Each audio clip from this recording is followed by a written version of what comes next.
Good evening, everyone. Thank you for joining us this evening. Welcome back if you're a regular attendee of our webinars, and a very warm welcome if this is your first one.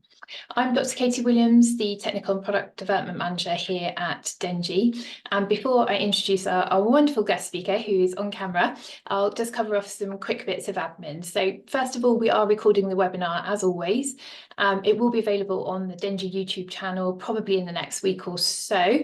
There are other recordings there, so do check them out if you haven't yet done so. Also, to help the quality of the recordings, we have the audience camera and mics off. There are colleagues behind the scenes, so if you have any questions, do pop them in the sort of chat or the Q&A boxes. We will then answer any sort of technical questions at the end of each speaker's session, and also, if time permits, at the end as well. So I'd like to introduce our guest speaker this evening, and I know I say it every time, but we really do have a fantastic speaker joining us this evening. Dr. Michael Hewetson studied in South Africa, graduating in 1999, and then spent time in private equine practice in the UK before completing a senior clinical training scholarship in equine internal medicine, critical care and anaesthesia at the University of Glasgow. He's an RCVS specialist in equine internal medicine and is a diplomate of the European College of Equine Internal Medicine. He has a PhD in equine gastroduodenal permeability and has an active research interest in equine gastric ulcer syndrome. He currently works as a clinical educator at the RVC, where he is Associate Professor in Equine Internal Medicine. So I don't think there was anyone better placed to give us an overview and an up-to-date assessment of where we're at with EGGD and probably ulcers more widely. So thank you, Mike. Over to you if you're happy to share your screen. Thanks, Katie. I'll just quickly share my screen with everyone. Thank you. Just tell me if you can see that. Yeah, that's perfect. Brilliant. Okay, brilliant. Well, thank you very much for that kind introduction, Katie. It's really a pleasure to be here this evening. As you probably gathered from my biography, I have perhaps a pathological interest in gastric ulcers. It's something I've been interested in ever since I graduated as a vet, and over the years, as Katie has mentioned, I've developed quite an avid interest in researching this disease further. And I'm hoping that this evening I'll be able to just give you a nice, quick overview of what we know about this form of gastric ulcers, and give you a better idea if your horse is diagnosed with this disease, what it entails, and what we can potentially do about it. So to start off with, I think it's really important that we're all on the same page when it comes to terminology. And in fact, there's an interesting story behind gastric ulcers in horses, because they weren't really recognized in horses until the sort of late 1980s, 1990s. And the reason for that is that was the time where vets started to use endoscopes to actually examine the stomachs of horses. Up until that point, I don't think most equine vets had really sort of even considered stomach ulcers as a problem in horses. And once they started to actually use the endoscope, they started to identify gastric ulcers as a clinical problem. But in those days, the technology was far from perfect, and actually the endoscopes that were used were quite short. And so most of the work the early work that was done in researching this disease in horses focused on one part of the stomach, which I'll show you in a minute when we go through the anatomy of the horse's stomach. And so when they were talking about gastric ulcers, they were very much focused on what we call the squamous epithelium of the stomach, which essentially is the part of the stomach that is first visualized once the endoscope is put into the horse's stomach. And so there was a far less known about the lower part of the stomach, which obviously in those days most vets couldn't visualize very well with the endoscopes. And in the early sort of 2000s, we started to recognize that horses also developed diseases of the stomach involving the lower part of the stomach, which is what we call the glandular epithelium of the stomach. And it was very much underreported and probably under-researched as well. And then in 2015, myself and some of my colleagues from the European College of Equine Internal Medicine actually wrote what we call a consensus statement, which really was a review of the current literature on gastric ulcers in horses. And we put in some recommendations about terminology so that people could better understand what was actually going on in the stomach with these ulcerative diseases. And as you can see on this slide, the overarching term we use for ulcerative diseases of the horse's stomach is called equine gastric ulcer syndrome, or EGGS, as you can see over there. But in fact, underneath that term, there are two distinct diseases that actually make up ulcerative diseases of the stomach. The one is equine squamous gastric disease, or ESGD, as you can see on the left here. And this specifically pertains to ulceration of the squamous epithelium of the stomach.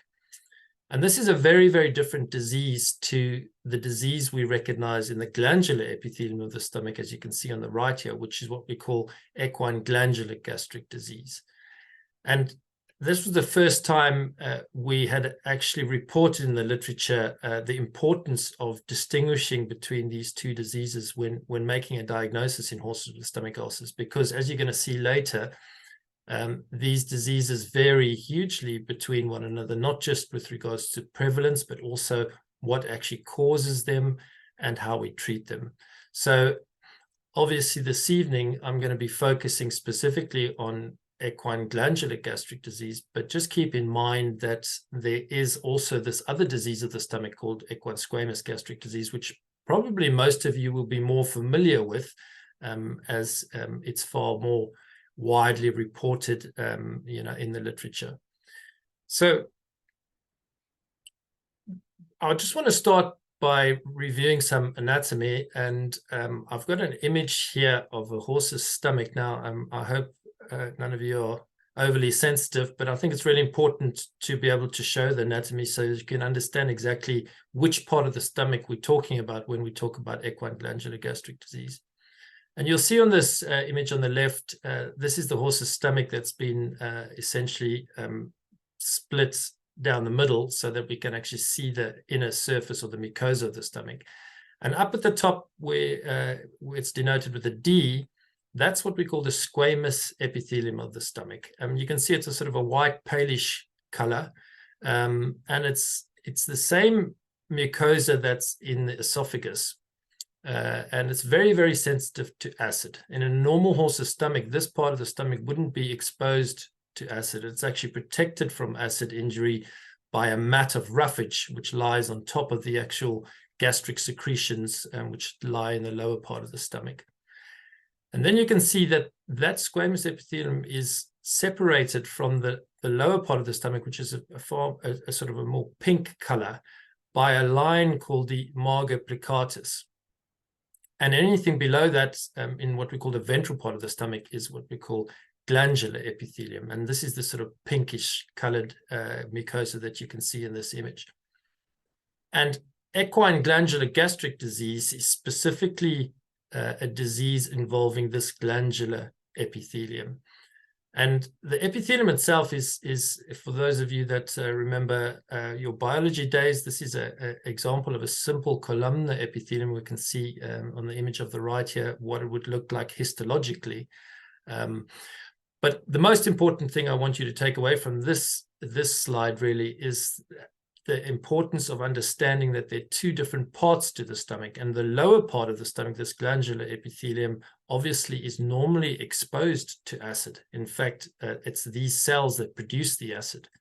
So when we develop a disease of the glandular epithelium of the stomach, it's not so much a problem with exposure to acid, but rather a problem with the horse's ability to protect that mucosa from the acid, which is normally there in a normal horse.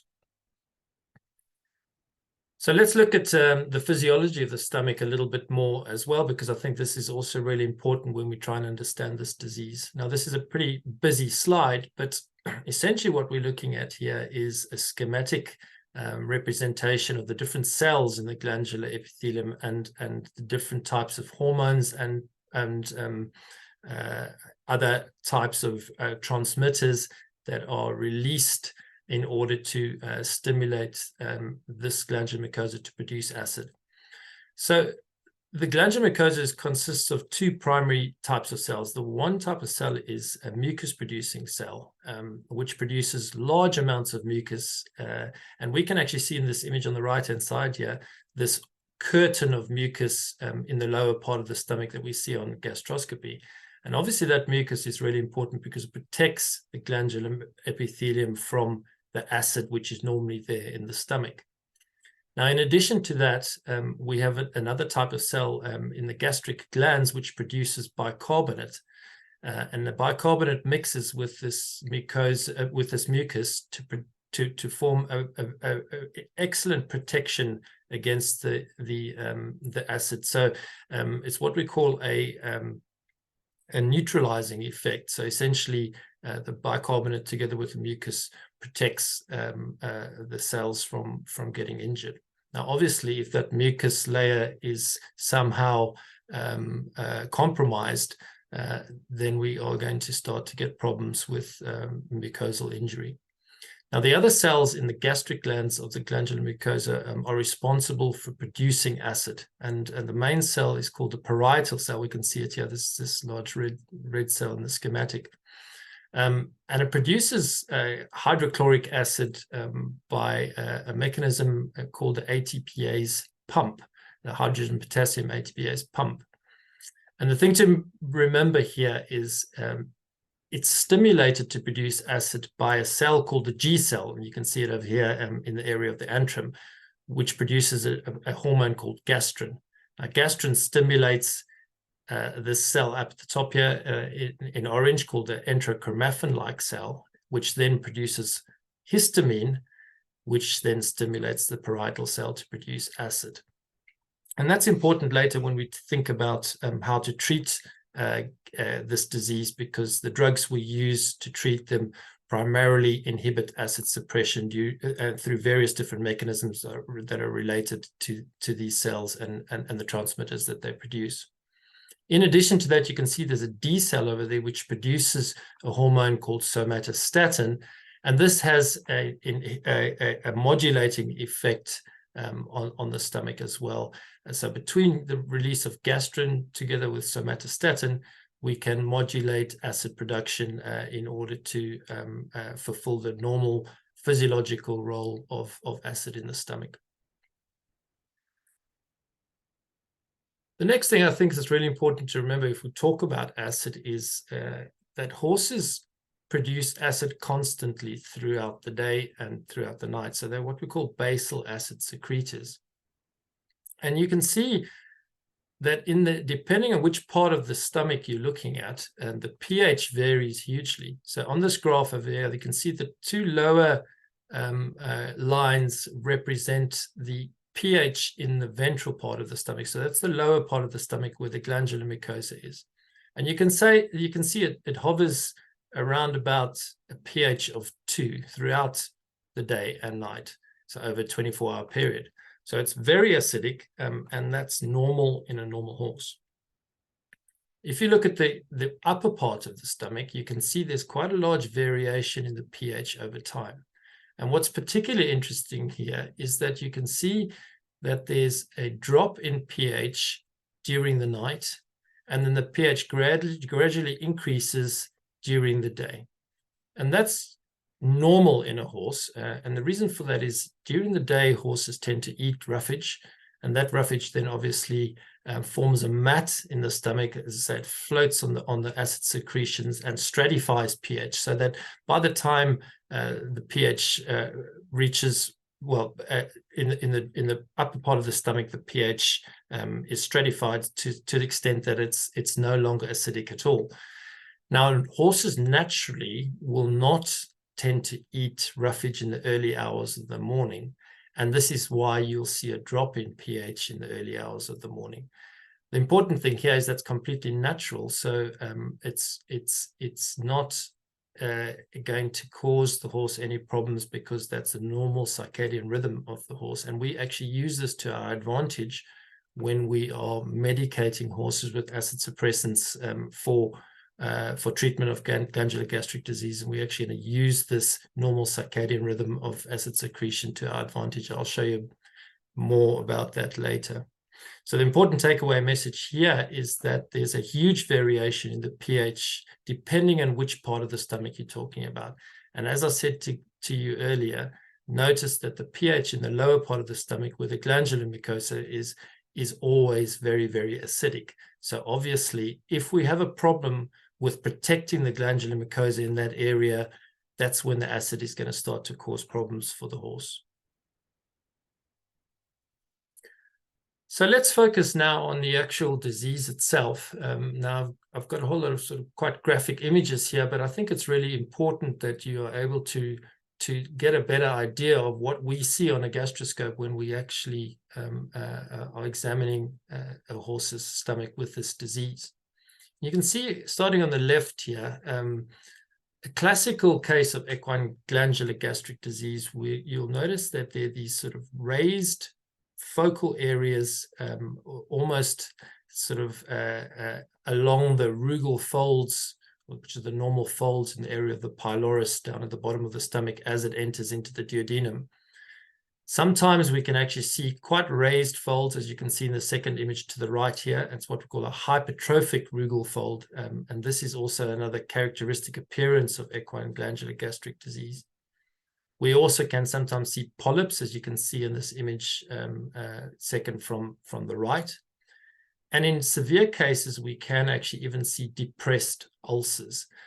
But the important thing to realize with this disease is it's not actually classified as an ulcerative disease per se, but rather an inflammatory disease. So we actually call it a gastritis. And actually, true ulcers are quite rare. And this is very different to the disease that affects the squamous gastric mucosa, which is a true ulcerative disease. Again, this is really important when we think about treatment later. If we actually look at the surface appearance of these lesions, you can see they vary quite markedly. So we can see areas of hyperemia or reddening on this image on the far left. We can see areas of hemorrhage. So this image, second from the left, we can see a sort of flat area of bleeding in the mucosa. Again, the image second from the right, also areas of hemorrhage. And then interestingly, on the right, furthest right here, we sometimes also see these sort of lesions that have got a yellowish appearance to them. We call them fibrinosuppurative lesions. And that's thought to be accumulation of inflammatory exudate or neutrophils on the surface of these lesions. So as you can see, there's a large variation in the appearance of these lesions when we gastroscope a horse with glandular gastric disease. And actually, this makes it very difficult for us to grade these lesions because, of course, there's such a huge variation in their appearance. And I'll talk a bit more about that a little bit later. If we were to take a biopsy of these lesions and submit it to a pathologist to have a look at, they will report the presence of hemorrhage, so bleeding, as well as erosion. So those will be superficial erosions on the surface of the mucosa, but not deep enough to actually be classified as an ulcer per se.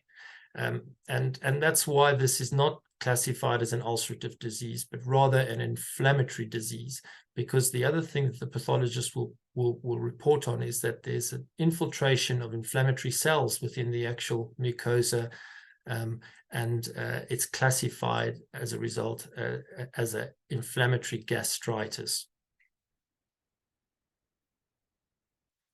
So what causes equine glandular gastric disease? Well, as I said to you earlier, this disease is most likely the result of a breakdown of the normal defense mechanisms that protect the mucosa from acid. As I said to you earlier, we have these various different protective mechanisms, including the mucus and the bicarbonate that I talked about earlier. And their production is very much dependent on mucosal blood flow to the stomach and to the glandular epithelium. And it's when we have problems in mucosal blood flow to that area of the stomach that we're likely to develop this disease. So mucosal blood flow, as I'm going to show you later, is critically important when it comes to maintaining a healthy glandular epithelium in the horse's stomach. What is the role of acid? Well, as I said to you, acid is unlikely to be the primary cause of glandular gastric disease, but obviously if you've got a damage to the normal protective mechanisms in that region of the stomach, then the low pH and the acid is going to perpetuate that mucosal damage and inhibit its ability to heal normally. How common is this disease? Now, we know for horses with squamous gastric disease that the prevalence can vary quite a lot, but in performance horses, for example, up to 100% of performance horses can potentially develop squamous gastric disease, depending on the underlying risk factors. For glandular gastric disease, it varies very much depending on the breed of horse and also what it's used for. So, for example, here we can see in thoroughbred race horses, it varies between about 25% and 47% of horses that can be affected by this disease, depending on the stage of training and what they're doing. Endurance horses also varies quite a lot. So endurance horses that are in active competition, it's been shown that up to 33% of these horses can develop glandular gastric disease. And interestingly, and probably relevant for a lot of you, sports horses have a very high prevalence of this disease, up to 70% in some populations of sport horses.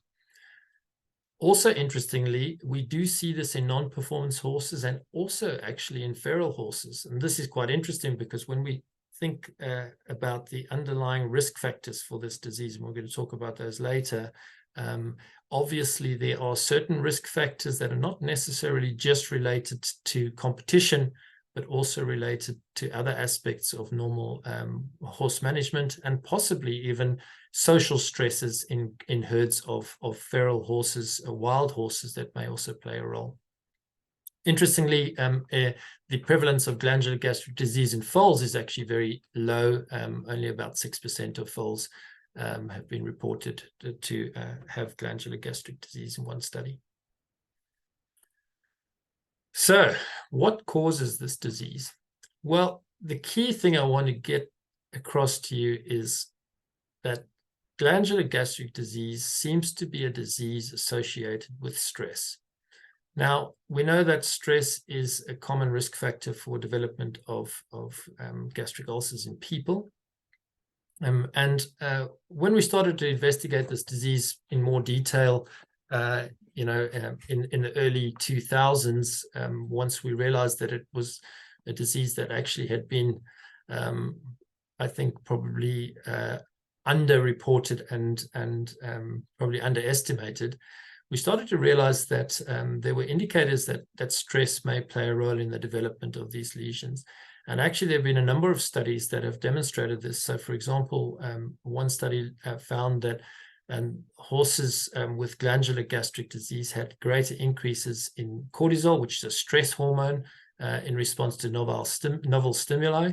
And also when they were then given an exogenous source of ACTH, which stimulates cortisol, these horses produced more cortisol than normal horses, suggesting that they were more sensitive to stress.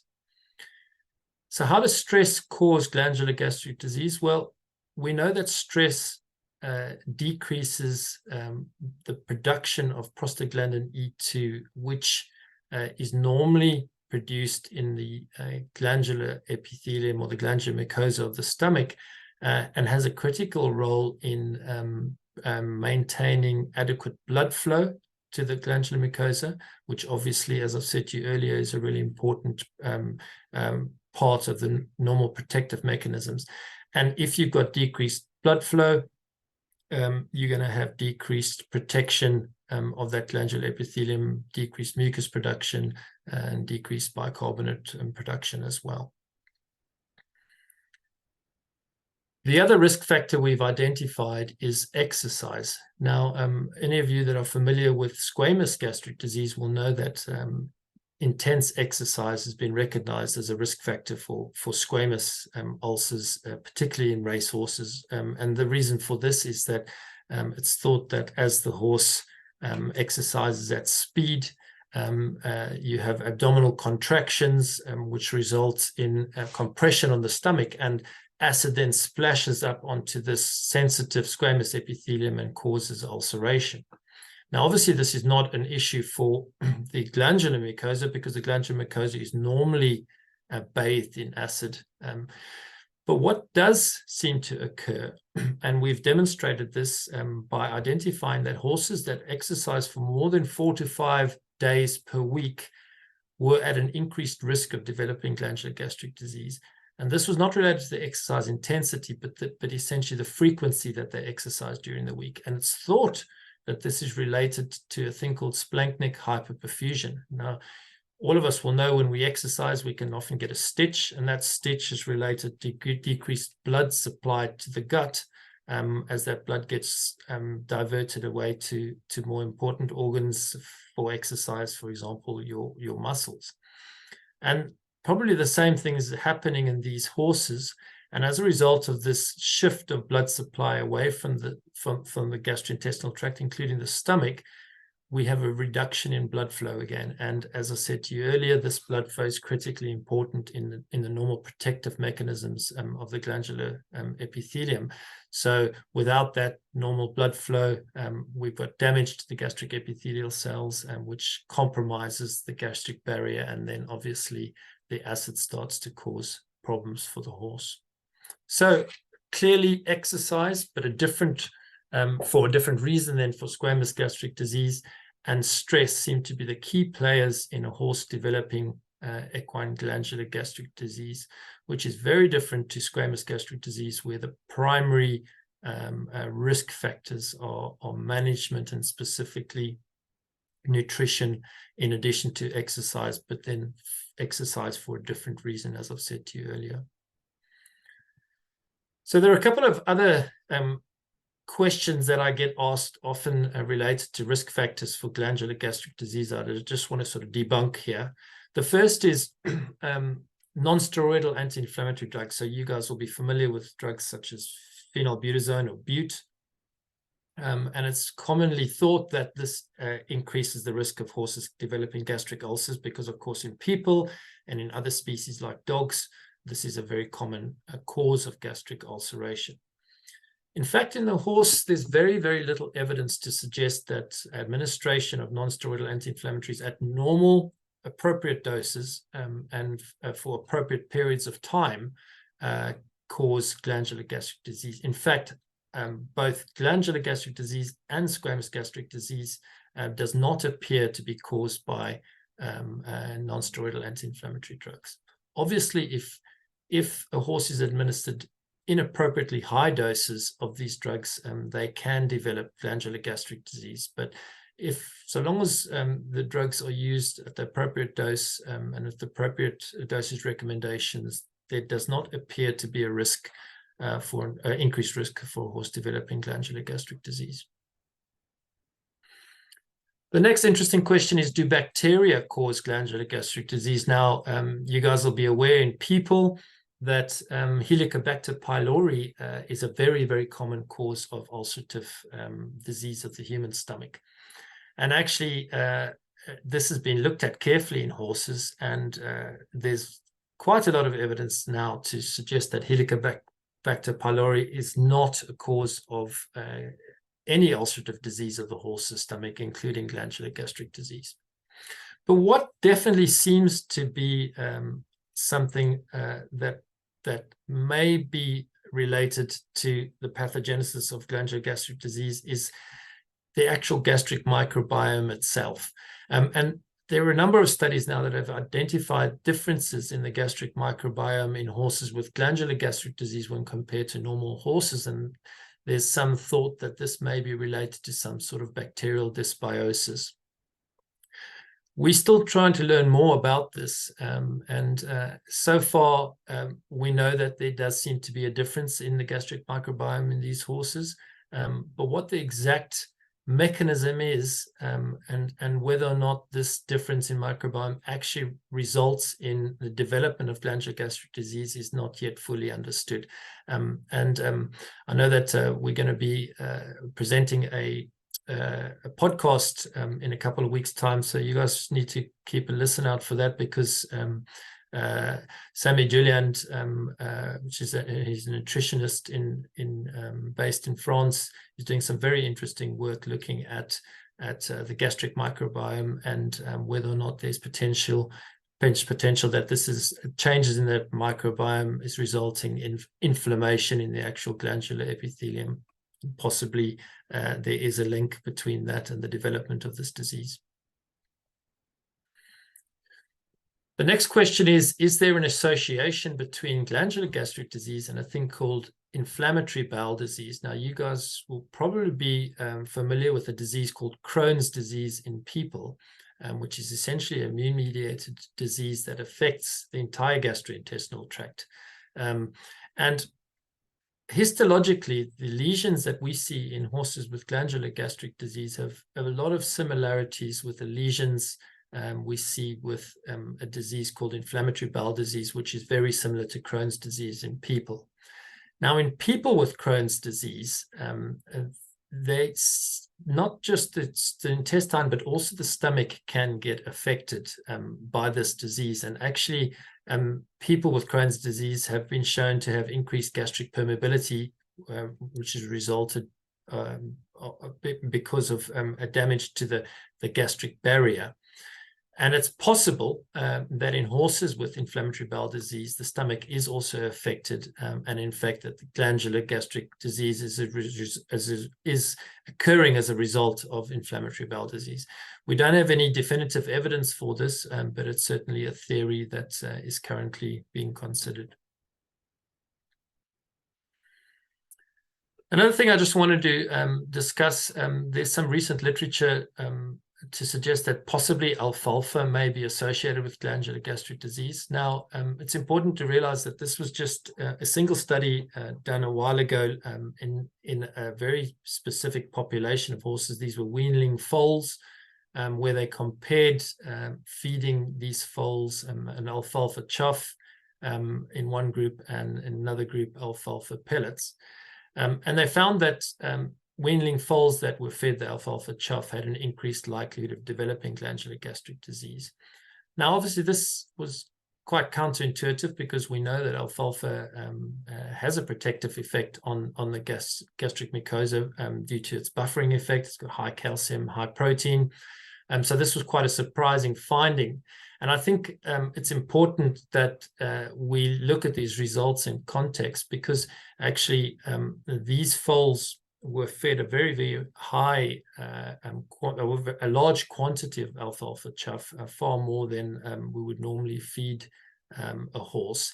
And the thought was that this chuff was potentially irritating the glandular mucosa because of the coarse nature of the chuff. But as I said, in that particular study, they fed a large quantity of the chuff. Then there were also other facts related to this study that I think might make me interpret the results with caution. And I think the take-home message for me from this study really is that we certainly do need to be aware of the possibility that the type of forage fed may play a role in this disease, and particularly the coarse nature of some types of chuff. But I don't think we can assume, based on this study, that alfalfa results in glandular gastric disease. Certainly, it's been shown in adult horses that alfalfa has a protective effect against gastric ulceration. And I think we can assume, until more evidence comes to light, that alfalfa still is a beneficial forage to use in horses with glandular gastric disease. So I want to move on next to clinical signs, because I think it's really important that we understand what clinical signs are associated with this disease, and whether or not we can potentially use characteristic clinical signs to recognize whether your horse may be affected by glandular gastric disease. The clinical signs that we usually would associate with glandular gastric disease include changes in temperament, specifically nervousness and aggression, but also unexplained weight loss or reduced appetite, altered eating patterns, so horses that are just not behaving normally when it comes to feeding. Either they don't want to eat their hard feed, or potentially are no longer interested in eating roughage, long stem roughage.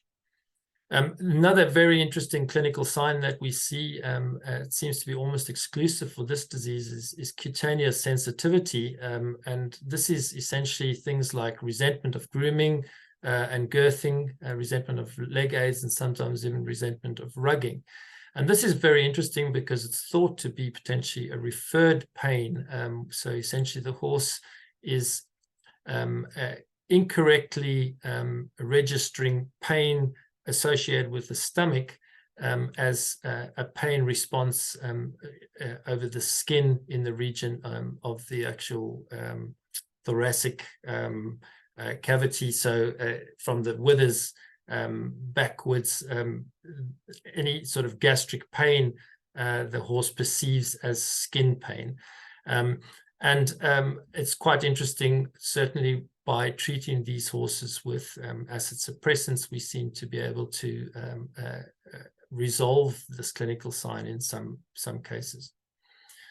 Colic is another possible clinical sign associated with the disease. Usually it's mild colic and possibly recurrent colic. And then very importantly, changes in rideability. So horse owners will often report that their horses have a reduced willingness to work, and sometimes also reluctance to go forward. The problem with these clinical signs is that we've recognized that sometimes we will scope horses, and these horses might have very severe glandular gastric disease, but they haven't demonstrated any clinical signs at all. And in other cases, horses will have very severe clinical signs, and when we gastroscope them, the actual the lesions that we see on gastroscopy are actually quite mild. And so actually we did a large study here at the Royal Veterinary College trying to determine whether or not there is in fact an association between what you as a horse owner would perceive as clinical signs of glandular gastric disease and what we actually see on gastroscopy. And if you look at this slide, you can see these two pie charts here. These are a pie chart of the distribution of different types of clinical signs seen in horses with glandular gastric disease confirmed on gastroscopy. So on the left and on the right, horses that were confirmed not to have the disease. And you can see there's a very, very similar distribution of reported clinical signs in both groups. So 419 clinical signs were reported in horses with glandular gastric disease, and 599 clinical signs were reported in horses without glandular gastric disease. And what this tells us is that there's a very poor association between what we recognize as classical clinical signs of glandular gastric disease and actually what we see on gastroscopy. Why is this the case? We don't know for sure, but one thing that might be at play here is a thing called the observer expectancy effect. You can imagine now, if you read about this disease on social media and on the internet, you'll read about all the supposed classical signs of clinical signs associated with this disease. And it would be very easy to start to imagine that your horse is developing those clinical signs because you suspect that they might have developed glandular gastric disease. When in fact, when we actually look at it statistically, there doesn't seem to be a very clear association between these two, between actually what we see on endoscopy and the clinical signs. So I think the take-home message here is obviously clinical signs are important to recognize.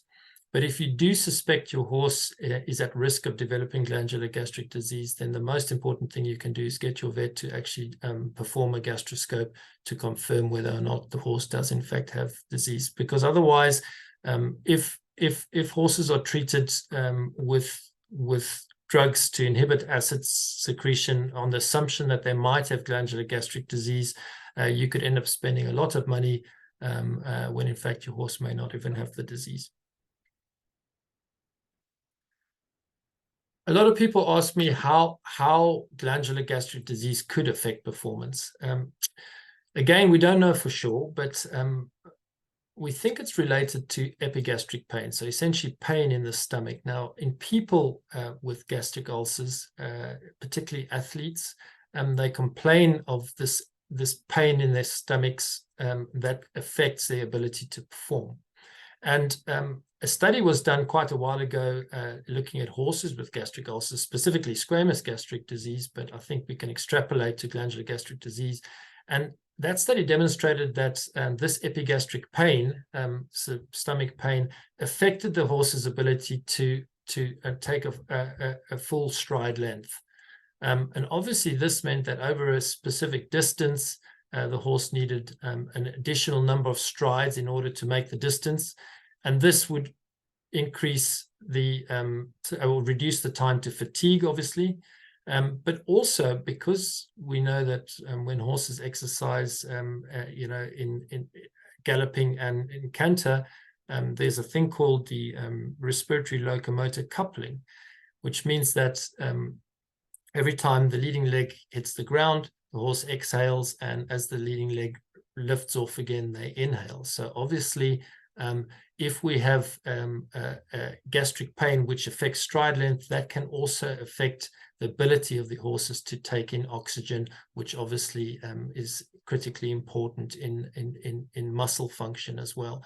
So we suspect that poor performance related to glandular gastric disease and squamous gastric disease is probably related to the pain that these horses feel in their stomachs, which affects their stride length. I think it's very interesting, and certainly, again, when we treat these horses and the ulcers have resolved, we often see significant improvements in horses' performance.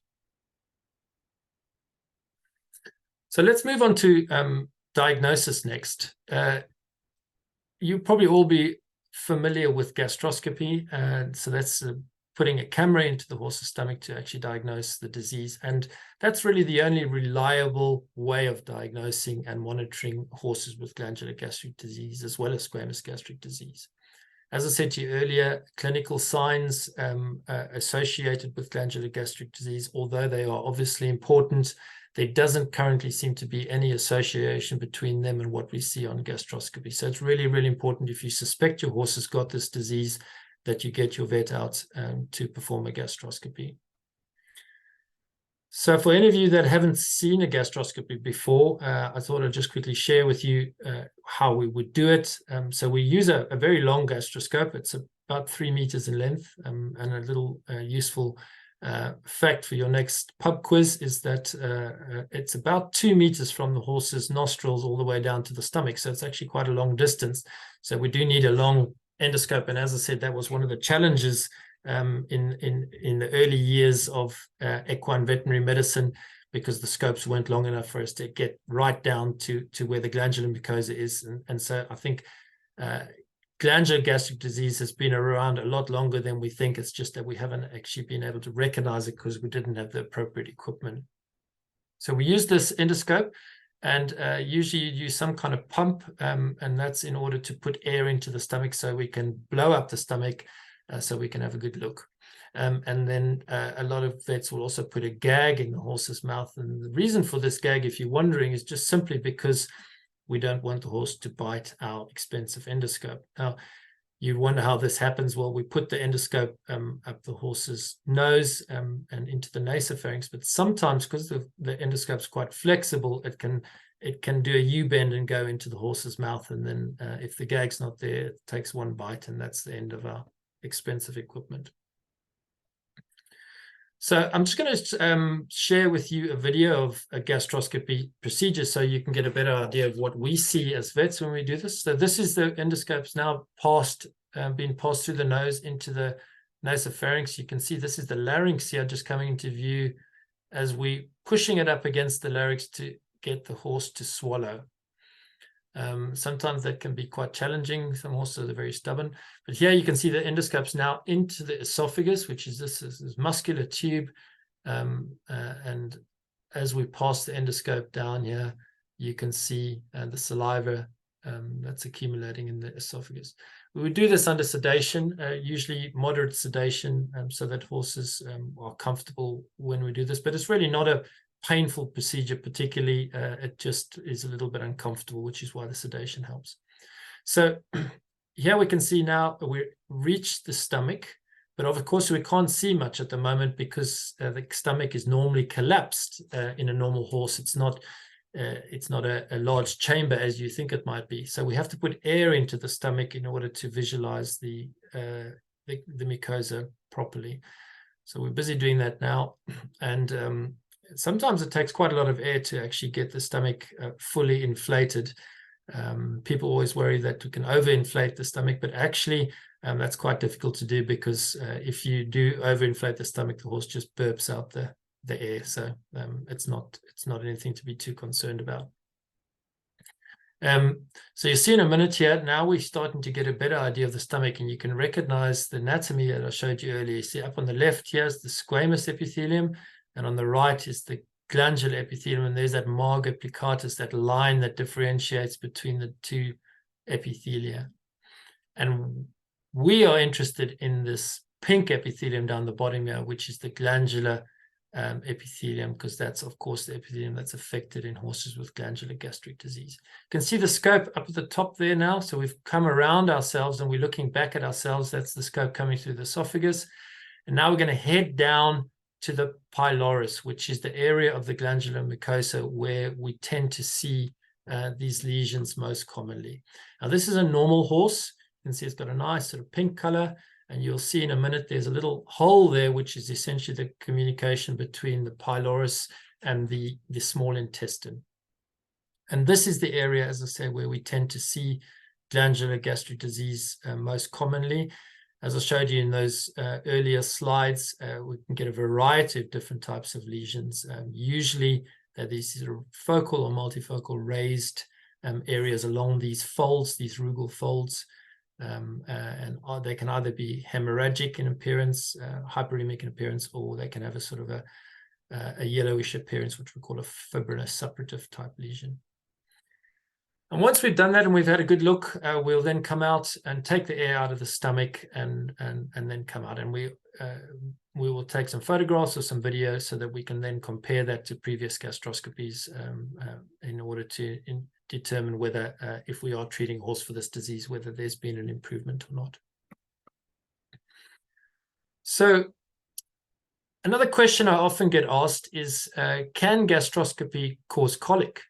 And actually, that's a good question because there was a study that was published quite a while ago. In fact, I was one of the authors where we had identified that a small number of horses that had developed gastroscopy actually went on to develop quite serious colic. And there was a concern that perhaps this was related to the procedure and us putting air into the actual stomach itself. But a subsequent study to that since then has determined that the risk is very, very small. There is a risk of colic, but it's very, very small. Only 0.9% of horses that had gastroscopy actually developed colic, and it was usually mild colic that was self-resolving. So it shouldn't be something that would that should deter you from getting your horse gastroscoped if you think that the horse may have glandular gastric disease.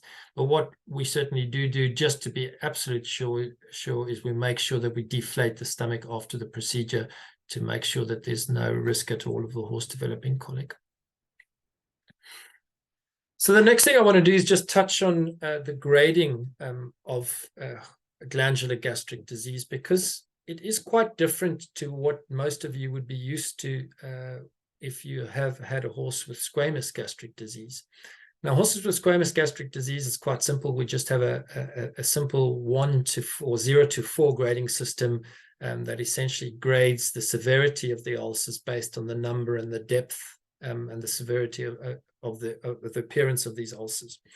The problem with glandular gastric disease is that I've showed you already, there's lots and lots of different types of lesions that form this this disease. And as you can see from these images and the images I showed you earlier, there's a huge variation. So the most important thing to do when we gastroscope a horse and recognize this disease is to describe it carefully. And we describe it based on, first of all, the anatomical region affected.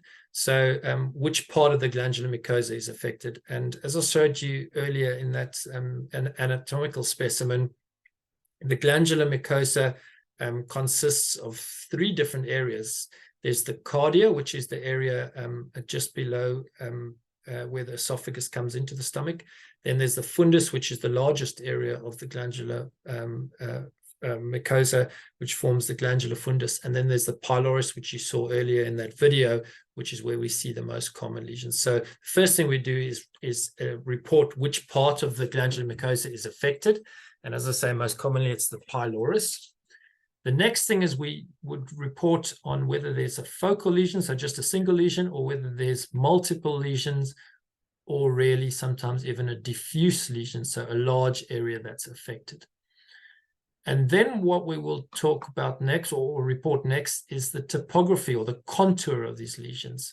And that's whether the lesion is actually flat or whether it's raised. And as I showed you earlier in my talk, specifically, you get these raised lesions that can be quite what we call hypertrophic in appearance.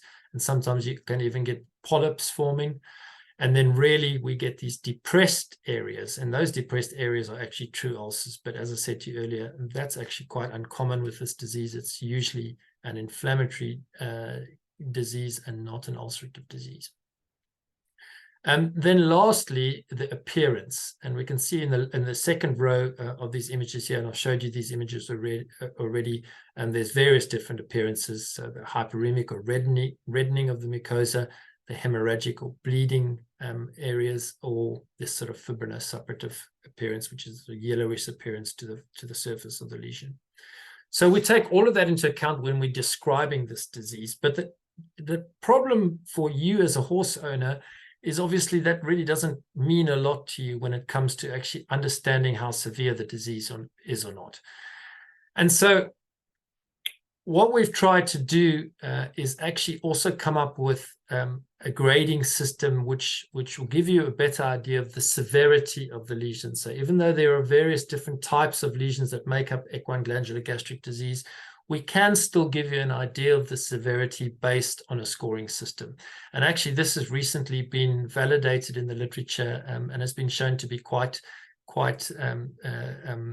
good when it comes to the agreement between different vets when they are grading these lesions. So we can see here a grade 0 would be a horse with a normal glandular epithelium. A grade 1 is a horse with just a slight reddening to the mucosa. A grade 2, we start to see these small single or multifocal lesions around the pylorus. And a grade 3, of course, is a much more severe lesion where there's large single or extensive superficial lesions. And then a grade 4 is really extensive lesions with areas of ulceration. You can see here on the left of this image, image number 4, a severe deep ulcer. Now, this is actually quite rare with this disease. As I said earlier, usually it's not ulcerative. But if you do see an ulcerative appearance to the glandular epithelium, that would denote a very, very severe lesion. So take-home message here is when your vet diagnoses this disease, they might describe to you the appearance, as we discussed earlier, but it is more commonplace now also to give you an idea of severity by giving you a grade out of 4.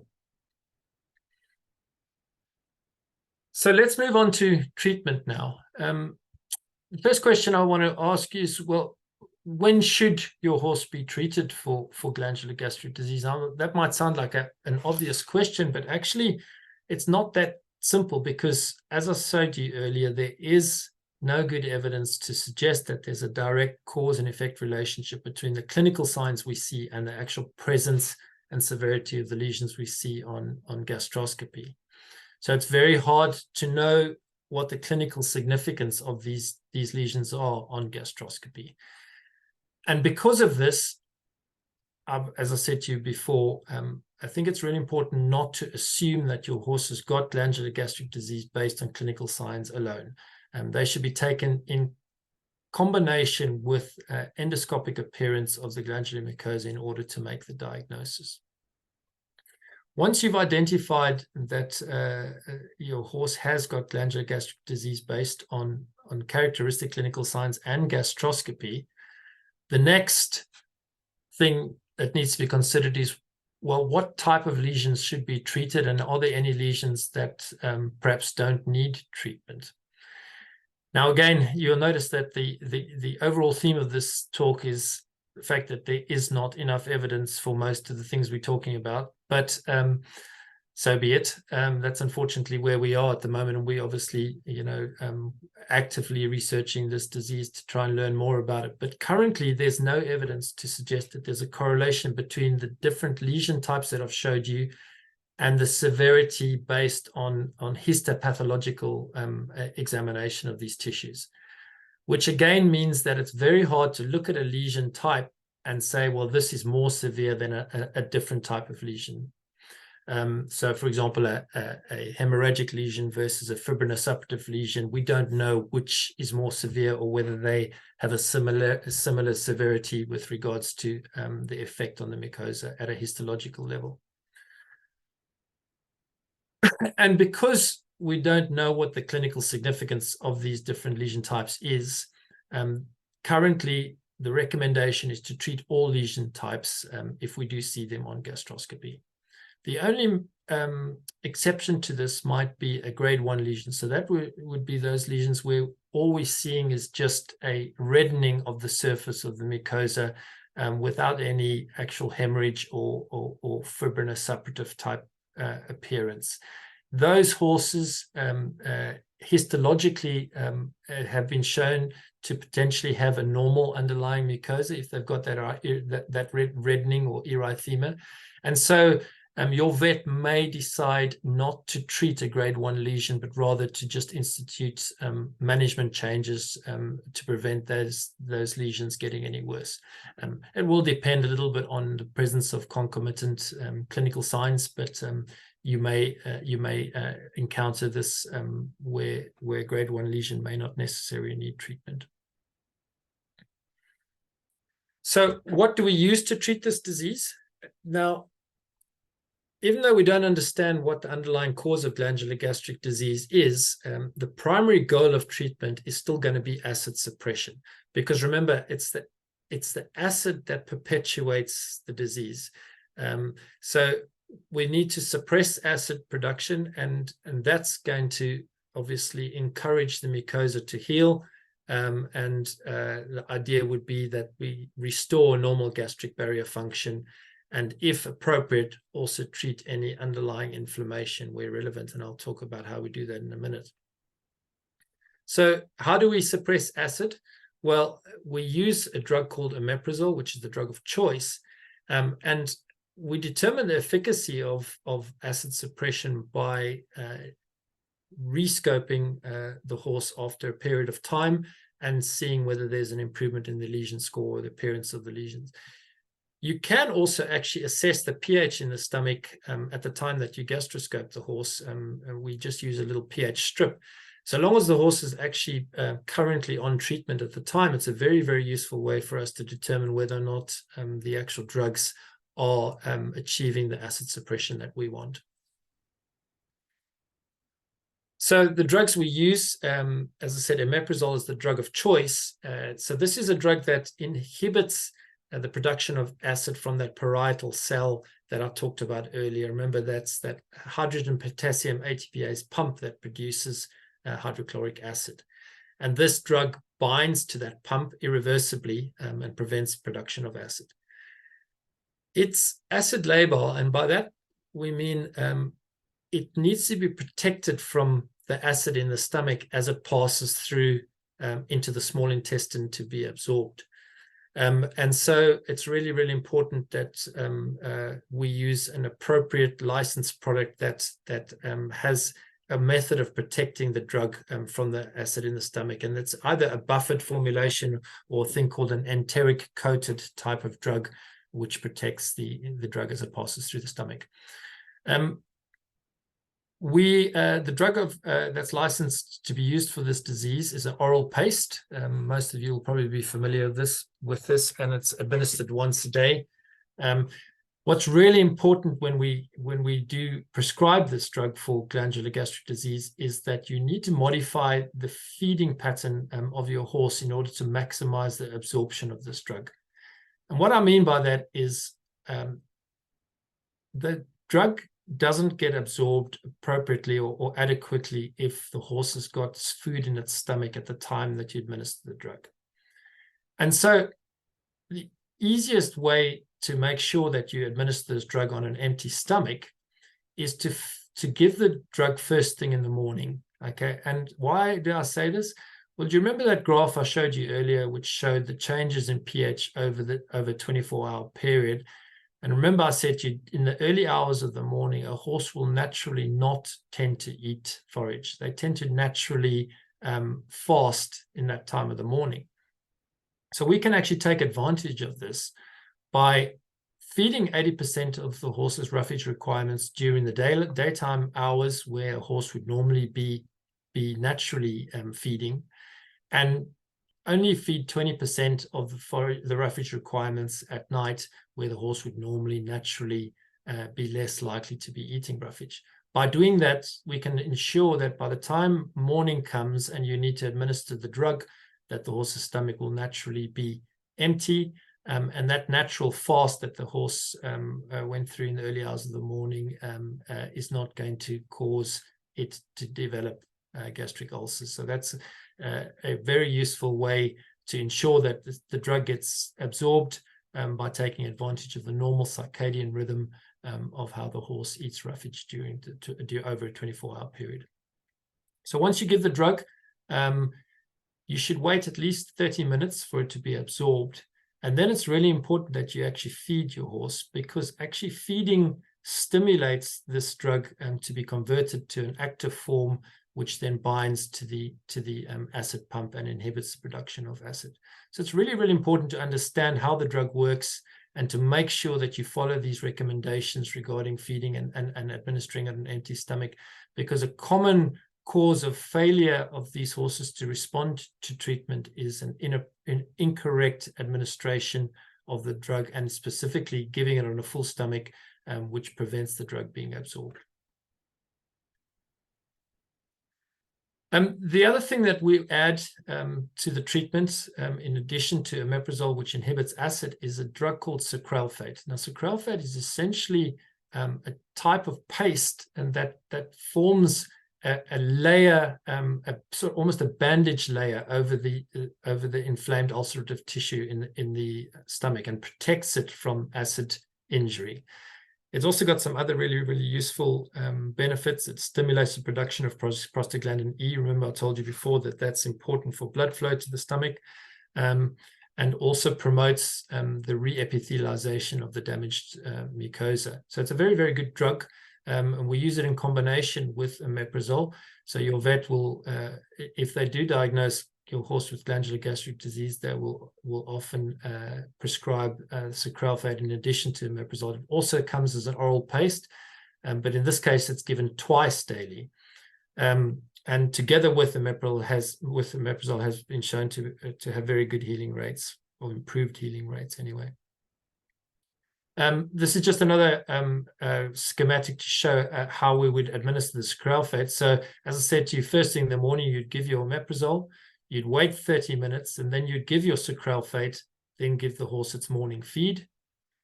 Then you'd turn your horse out or do whatever you normally do from a management perspective, obviously providing free choice hay and pasture turnout if possible, and in an ideal world. And then you would give sucralfate the second dose just before the evening feed, and then you remove the feed. Remember, that's 20% of roughage that you've provided in the early evening, and the horse would usually finish that by about 12 o'clock, and then would naturally fast again until the following morning when you would administer the omeprazole again. So that's just something to think about if your horse is diagnosed with this disease, how to manage it in such a way that you can maximize the efficacy of the drugs that have been prescribed to treat this disease.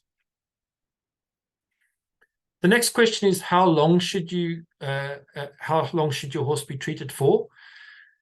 Now, it's really important to remember again, glandular gastric disease is very different to squamous gastric disease. Horses with squamous gastric disease respond very, very well to acid suppression, and usually we would only prescribe omeprazole for 2 to 3 weeks, and those horses will usually have healed completely within that time frame.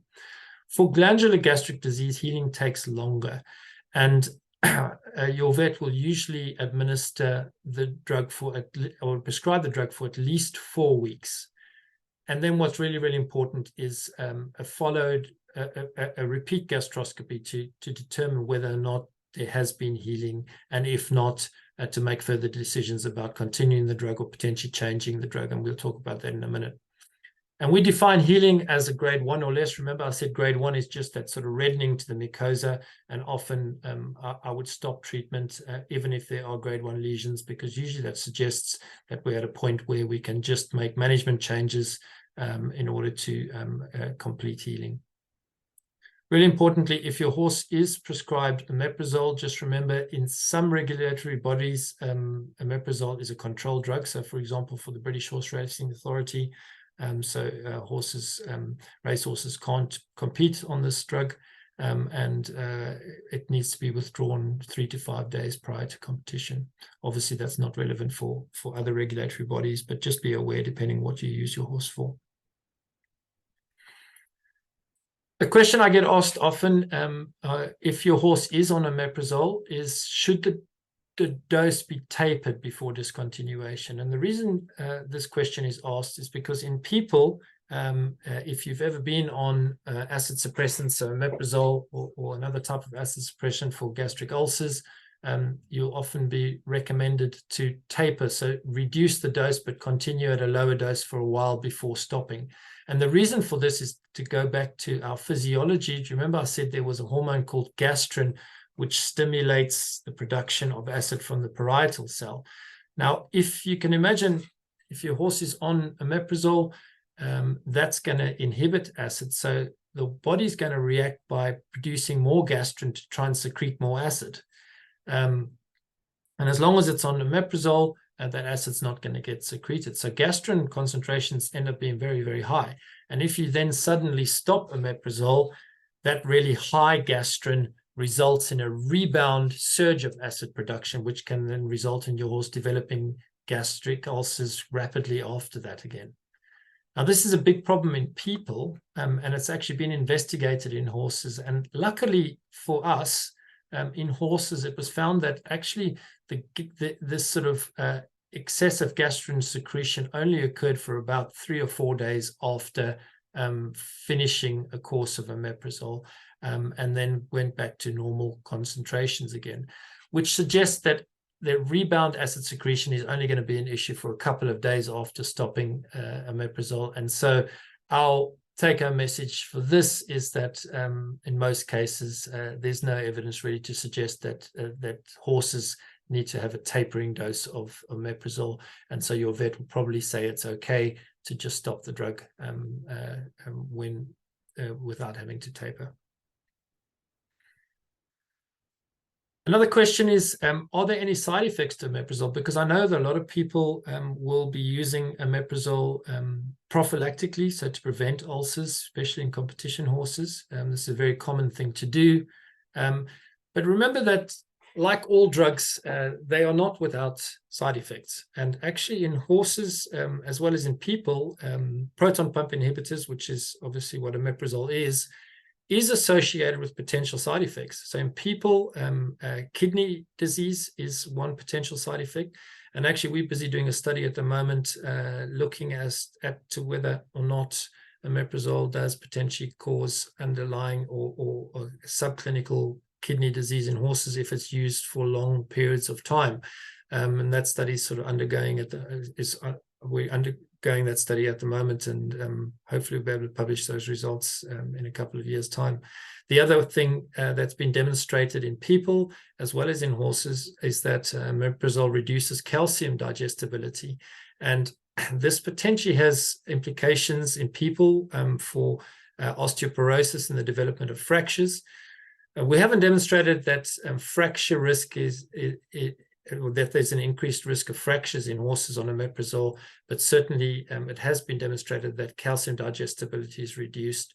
And actually, I know that, Katie, we're talking a little bit about ways that you can improve the amount of calcium that your horse gets while they're on omeprazole because of this concern. So the take-home message here is obviously when used appropriately and for an appropriate period of time, and when indicated, omeprazole's a very, very good drug and a very important drug to treat horses with glandular gastric disease.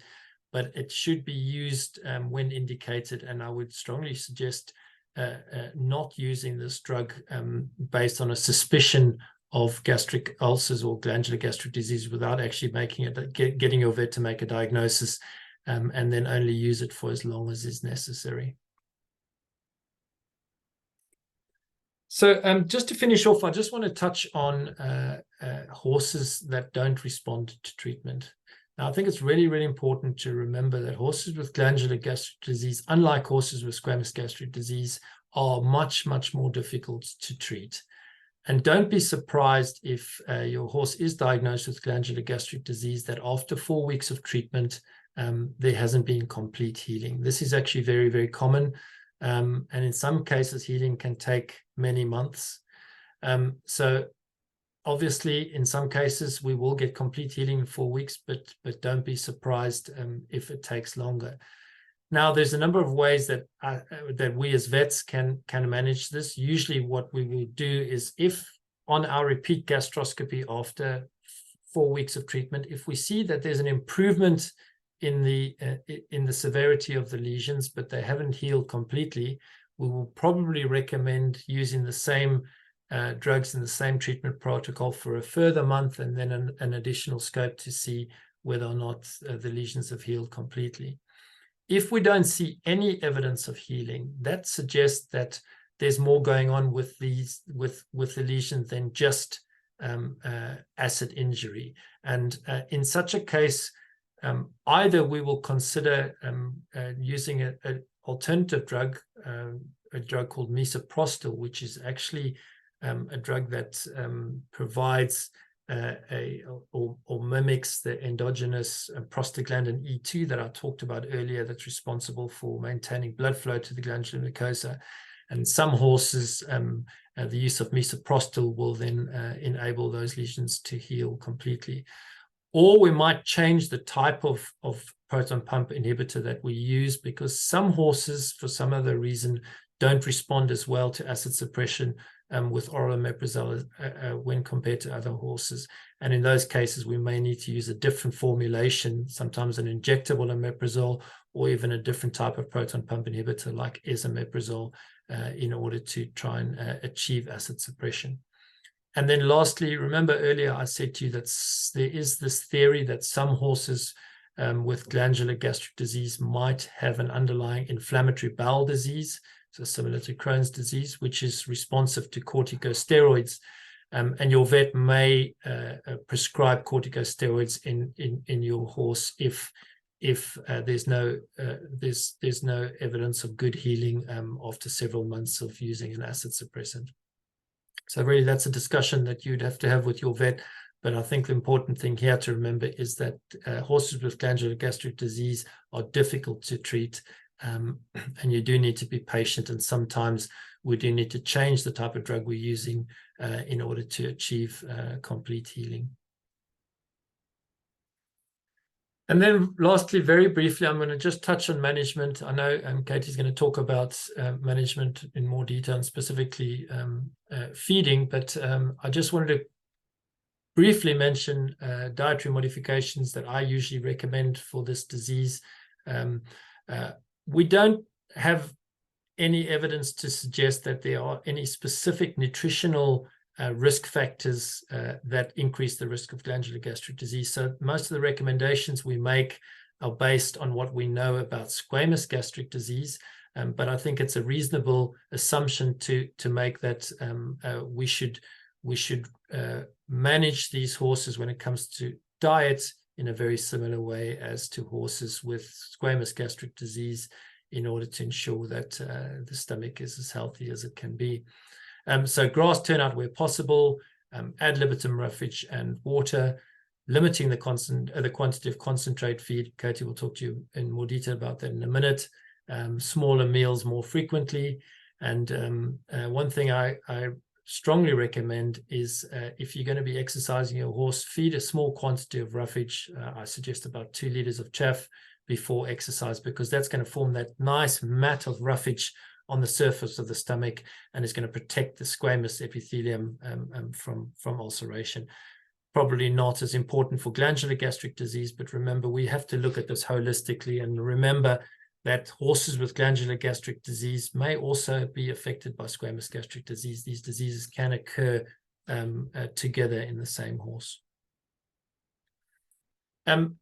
Question, is feeding oil of any benefit to horses with either squamous gastric disease or glandular gastric disease? We know that supplementation of oils containing linoleic acid has been shown to increase this all-important prostaglandin E2 production, which we've talked about so much during this presentation. It also has been shown to decrease acid output, bearing in mind that prostaglandin E2, one of its roles is to reduce acid production in the stomach. So there's definitely potential benefits to supplementing oils. Also, have a think about the type of oil you're going to use. So oils that are high in omega-3 fatty acids have potentially anti-inflammatory properties. And again, Katie will talk to you about that more in a minute.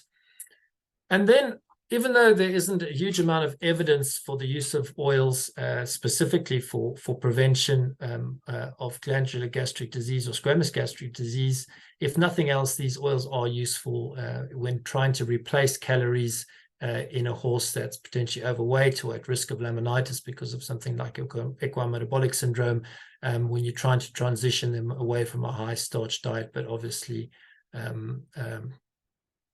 trying to maintain calories, especially if they're a performance horse.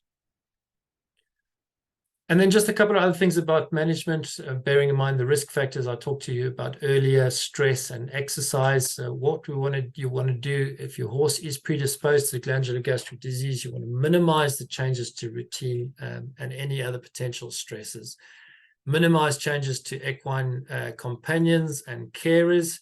Remember that one of the things that we've actually identified as a risk factor is horses that have more than 2 carers or more than 2 riders seem to have an increased risk of glandular gastric disease. Presumably that causes the horse stress. So try and avoid that. Really, really importantly, to make sure that your horse has daily horse-to-horse contact. Try and keep them in an as natural environment as possible.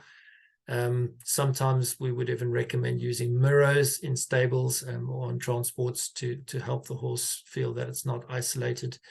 And then really importantly, implement rest days. As I said to you before, the frequency of exercise is a risk factor for glandular gastric disease. So I would recommend at least 2 full days of rest per week if you are exercising your horse, to reduce the likelihood of it developing glandular gastric disease related to this splanchnic hypoperfusion, so this decreased blood flow to the glandular mucosa. And then just a very quick word on supplements. The take-home message here is there's really not a lot of evidence at all for the use of supplements for either squamous gastric disease or glandular gastric disease. But there are a couple of principles I think that you could think about if you are looking for a supplement to use in a horse that's got a history or evidence of glandular gastric disease, and you want to try and prevent this disease occurring. Try and choose a supplement that contains a combination of an antacid, something like magnesium hydroxide, a coating agent, particularly pectin lecithin complexes are very useful, And then there's some evidence to suggest that addition of Saccharomyces yeast in a supplement can play a role in reducing the amount of lactase utilizing bacteria, which potentially has a benefit in horses on a high starch diet. So on that note, I'll finish the talk. I know there's a lot that we had to cover, and I hope that you had some useful points that you can take home and think about if you do have a horse on glandular that has glandular gastric disease, or you know that your horse is predisposed. Hopefully some of the things we've talked about this evening can help you manage your horse to the best of your ability, so that they don't develop this disease again, or they are unlikely to develop in the future. Thank you very much. Thank you, Mike. That was wonderful. What a comprehensive assessment of where we're at. So thank you. There are quite a few questions, so I'm going to use my host's privilege to cherry pick some, and then perhaps, if you don't mind, behind the scenes answering some of the ones that are quite specific to particular cases. But I think the exercise one is really interesting, because you mentioned in your talk about the intensity level not being quite so relevant. It's the number of days off a week. But someone has asked, kind of what constitutes exercise? And I guess it's quite difficult, because what's stressful for one horse might not be so stressful for another. And I think experience of the horse comes into it a little bit in some of those studies. But do you want to sort of expand on that in, do you see it in horses that are hacking more than 5 days a week? So, as I said, I think the difference between squamous gastric disease and glandular gastric disease when it comes to exercise as a risk factor is it's not the intensity of the exercise. So even what you might consider as very mild exercise, just hacking out, seems to be a risk factor if you do that every single day without giving the horse a rest. And so, irrespective of the type of exercise you do, it's good practice to give your horse a rest day. What I would recommend is one rest day for every 2 to 3 days of exercise. So I wouldn't do them consecutively. I would sort of split those days up during the week, so that essentially you have one rest day for every 2 to 3 days of exercise. Perfect. That was a question that just came in, so you've answered 2 in one go. Thank you very much. And one that listening to you about the ACTH, and I suspected might trigger some questions, is whether there's any correlation between PPID or Cushing's and therefore risk of EGGD. So I don't know if you could comment on that. Yeah, no, there's no evidence at all, actually, and there've been a lot of epidemiological studies looking at risk factors for horses and which type of horses are most predisposed, and there's no evidence to suggest that a horse with PPID would be more at risk of developing gastric ulcers or glandular gastric disease in particular.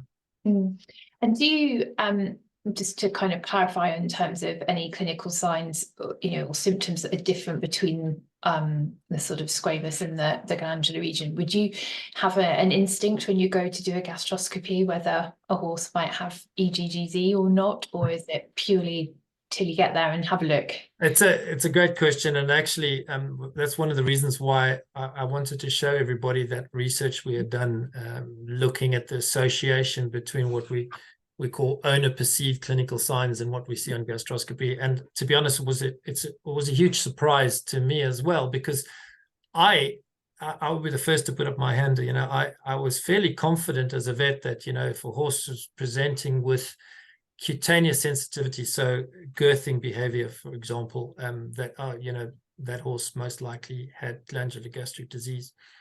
But what I found with the study is that really you cannot predict it.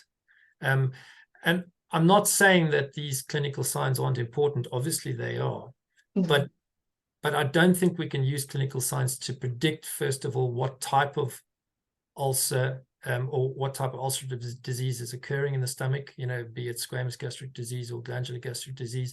And also, I don't think we can use it to predict the severity of the disease, which is why we really have to combine your assessment of your horse. I mean, you know your horse better than your vet does. If you recognize characteristic clinical signs that might be suggestive of glandular gastric disease, get your vet to scope your horse, because the combination of those two things will enable us to make a definitive diagnosis. And actually, it's also very, very useful when, as I said to you earlier, one of the challenges we have is when we see these lesions on gastroscopies, well, what are their clinical significance? And that's where we look at the clinical signs in addition to what we're seeing on gastroscopy. So your input as a horse owner is so critically important in our ability to determine the clinical significance of what we're seeing. Yeah, that kind of what are you treating question, isn't it? Brilliant. Well, I think if you want to have a break, and then if you're happy to, Tracy's obviously behind the scenes, so you can message her if you need any help accessing them. But if you're happy to answer a few more questions, that would be much appreciated. And we will have they will be stored by Zoom, so we can always follow up if we haven't answered them in the presentation. So and that will just allow me to crack on. Okay, thank you, Mike, that's brilliant. Thank you. Bye. And just to say to everyone, just a reminder, because we are asked usually afterwards, we do record obviously the presentation, so if you do need to leave before the end, you can access it probably in the next week. It will be on the YouTube channel, so don't fear if you need to leave early, you're not going to miss anything. So hopefully you're seeing my screen okay. I'm just going to expand a bit more on the feeding and dietary management for horses with gastric issues. And I'm trying to wean myself off calling them ulcers, as it's EGGD is possibly better described as an inflammatory issue, but it obviously comes much easier to say ulcers. That's a little bit about me and my background, but the reason for putting that slide up, if anyone hasn't attended a webinar before, is just the fact that as a registered nutritionist, we are bound by a code of conduct, and therefore the horse is always the first priority, and their welfare is the primary objective when we're giving advice. So I think that's worth pointing out, but obviously I don't need a code of conduct to ensure that would be the case. The other part of this slide that I want to draw attention to is the fact that I do chair the EGGS working party, part of BETA. We have a group that created an approval mark in conjunction with the Veterinary Medicines Directorate, and it's products that are suitable for horses and ponies prone to gastric ulcers. And I'll expand a little bit more on what that's about and some of the repercussions of having that mark and what it means to us as feed manufacturers, in particular what we can and can't say about products.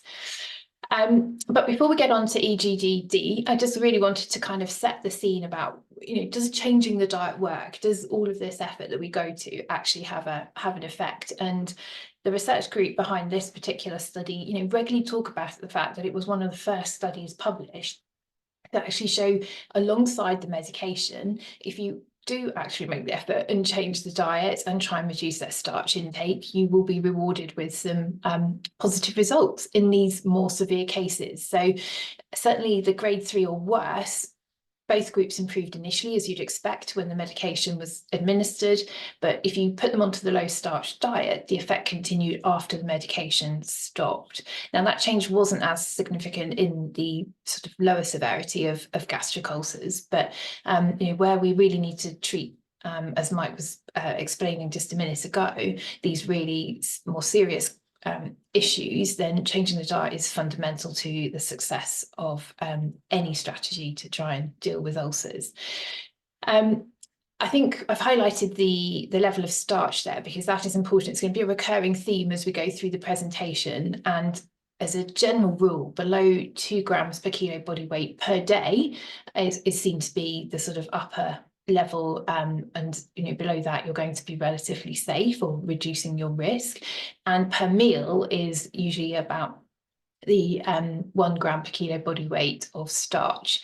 Now this ration was in the total diet, so lower than what you'd expect per meal per day, so it's a relatively very low starch ration compared to something at 3.5 grams per kilo body weight, which you can clearly see is well above the safety level. So these were significant differences and significant changes to the horse's starch intake. So Another study I just wanted to sort of draw attention to on a similar theme is one from Belgium, and they use horses coming into the Ghent University Hospital for assessments, and they used healthy horses referred for dietary evaluation as the sort of control cases to compare to those coming in for ulcers.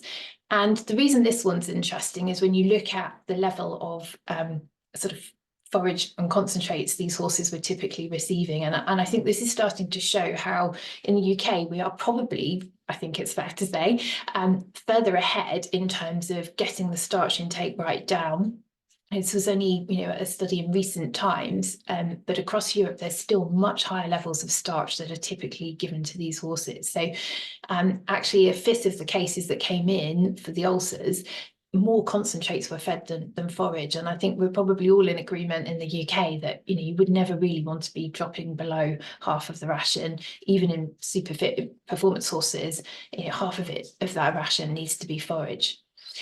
The other interesting finding from this study was that only half of those with ulcers were actually underweight. So we were starting to shift away from this stereotype of the ulcer case being the underweight, poor doer, not thriving, not looking good from the outside. And that sort of then really fed into why we were sort of surveying horse owners to try and get to the bottom of some of the challenges relating to weight management. But everybody's done a brilliant job at actually starting to feed more fibre to try and reduce the risk of ulcers, possibly to the detriment of the fact that they're actually gaining weight as a result of that, which is another issue. But essentially, it's one of the key things that people are worried about is how do I get enough forage into my good doer? So we're going to talk about some of the ways you can sort of get around that by giving lower calorie forages to ensure you're meeting the minimum requirement, but actually not resulting in too much weight gain as a result of that. So moving on to some of those more sort of specific EGGD issues, is diet a risk factor? Well, Mike has set the scene perfectly in terms of, well, we don't really know for sure, but actually, some of the reviews that have been done, again, relatively recently, looking at the studies that have evaluated management factors associated with EGGD, pretty much found dietary factors were less important when compared to the squamous version of the disease. However, we're still implementing that best practice if we possibly can, trying to increase pasture turnout, reduce the grain concentrate frequency, because those are two key risk factors for when horses are most likely to be getting EGGD. What else do we know? Well, again, Mike referenced Sami Julian and colleagues over at the Lab to Field Research Group in Dijon in France, and they have been doing a series of studies looking at the use of alfalfa in these sort of standard bred horses that are in full training, looking at the impact of using high quality fibres, in this case alfalfa, and comparing it to those fed 100% sort of concentrate rations alongside their hay forage allowance. Again, that sort of ability to reduce the starch intake is making such a big difference. And what was really interesting in Sami's work is that there was no compromise to performance. One of the challenges we have as nutritionists is convincing horse trainers and owners, especially at elite levels of performance, that actually by increasing the fibre content, using high quality fibres and reducing the starch intake, you're not going to compromise the horse's performance. And some of the more recent work that's been published in exercise physiology publications is actually starting to show there could be some metabolic benefits from doing that. So it's trying to dispel some of these myths and debunk the kind of misinformation that goes around. And actually in these, again, horses from France, they found clinical success was a significantly really high level of success was more likely in horses fed alfalfa pellets as part of their ration compared to those just on cereals. So again, there's evidence out there, and it's starting to gain momentum of what we need to be doing to try and help reduce these risks. I also just wanted to mention this study because it was carried out by the author Sarah Voss, who I think was at the University of Cambridge at the time. You can follow her on X or as well as Twitter. She's a fellow keen cyclist, so I enjoy following her tweets and posts on that. But she did this study, or published it in 2022, and was looking at these, again, horses in training, which is always of interest to us. It's very practical information that's coming from these studies, although we could have done with a little bit more information in terms of the diet that they were being fed at the time. So things like what the starch content of the racing ration that was being used and what was in the chaff, and also the sort of amount of haylage consumed, because although studies and in real life we talk about ad lib forage, which is great, if we don't actually know how much the horse is consuming, it can be quite challenging to know whether they're actually consuming enough. So you do have to weigh what you put in and weigh what you take out again, to actually understand just exactly what that horse is consuming, and then we can make some informed decisions about whether their forage requirement or forage consumption is enough. But she found this sort of dysbiosis, or a change to the microbial population in the stomach, and to some extent we would expect that with these racehorses fed really high levels of starchy based feed. So where this work is now going really is looking at the impact of the meal size, what impact that has on gastric emptying. We know that certain bacteria are associated in humans with delayed gastric emptying, and what impact is that actually having in terms of risk for gastric disease and issues. So, the general consensus whenever you read these papers is the fact that we should be putting greater emphasis on forage in the rations and trying to reduce our reliance on starchy based cereals. So some interesting areas of investigation. And because that is generally the consensus, I wanted to cover off some of the most frequently asked questions relating to forage. And you'll see that most of it relates to what we might put in the net or in the stable rather than in the bucket. So we're going to look at, can I safely feed straw, haylage, and then we'll touch on alfalfa as well. So can we safely feed straw? Well, there was one study, again, goes right back to 2009, carried out in Scandinavia, where they found an increased risk of ulcers if straw was fed. So, but the bit that often gets lost, if you like, in communications and when this work is talked about, is the fact that in these scenarios, straw was the only or the majority forage source. So even compared to things like grass and grass-based forages that we would normally assume is going to be part of the ration, in Scandinavia, very often in the depths of winter, horses don't have much access to fresh pasture or conserved grass forages. They are using straw as a majority forage source. So straw doesn't have a lot of mineral content. So unlike things like grass and alfalfa, it doesn't have a lot of natural buffering potential. So you can see that acidity levels may well rise as a result of that. Sometimes it's not the most palatable feed material either, so that can actually be quite useful when we're trying to manage the good doer. But in the case of when it's the only forage available, the horse might actually not be consuming very much. So there might be quite long periods of time when, even though they've got access to ad lib straw, they're not actually eating very much, and therefore that will have a repercussion for their sort of gastric health and pH levels, etc. So more recently, authors have looked at, can we kind of debunk this myth, I suppose, that lower levels of straw are problematic. And Janssen et al. Published a study back in 2021 showing that replacing 50% of haylage with a wheat straw, because that's again what they have available in Scandinavia typically, there were no ill effects, and they specifically looked for ulcers in that study.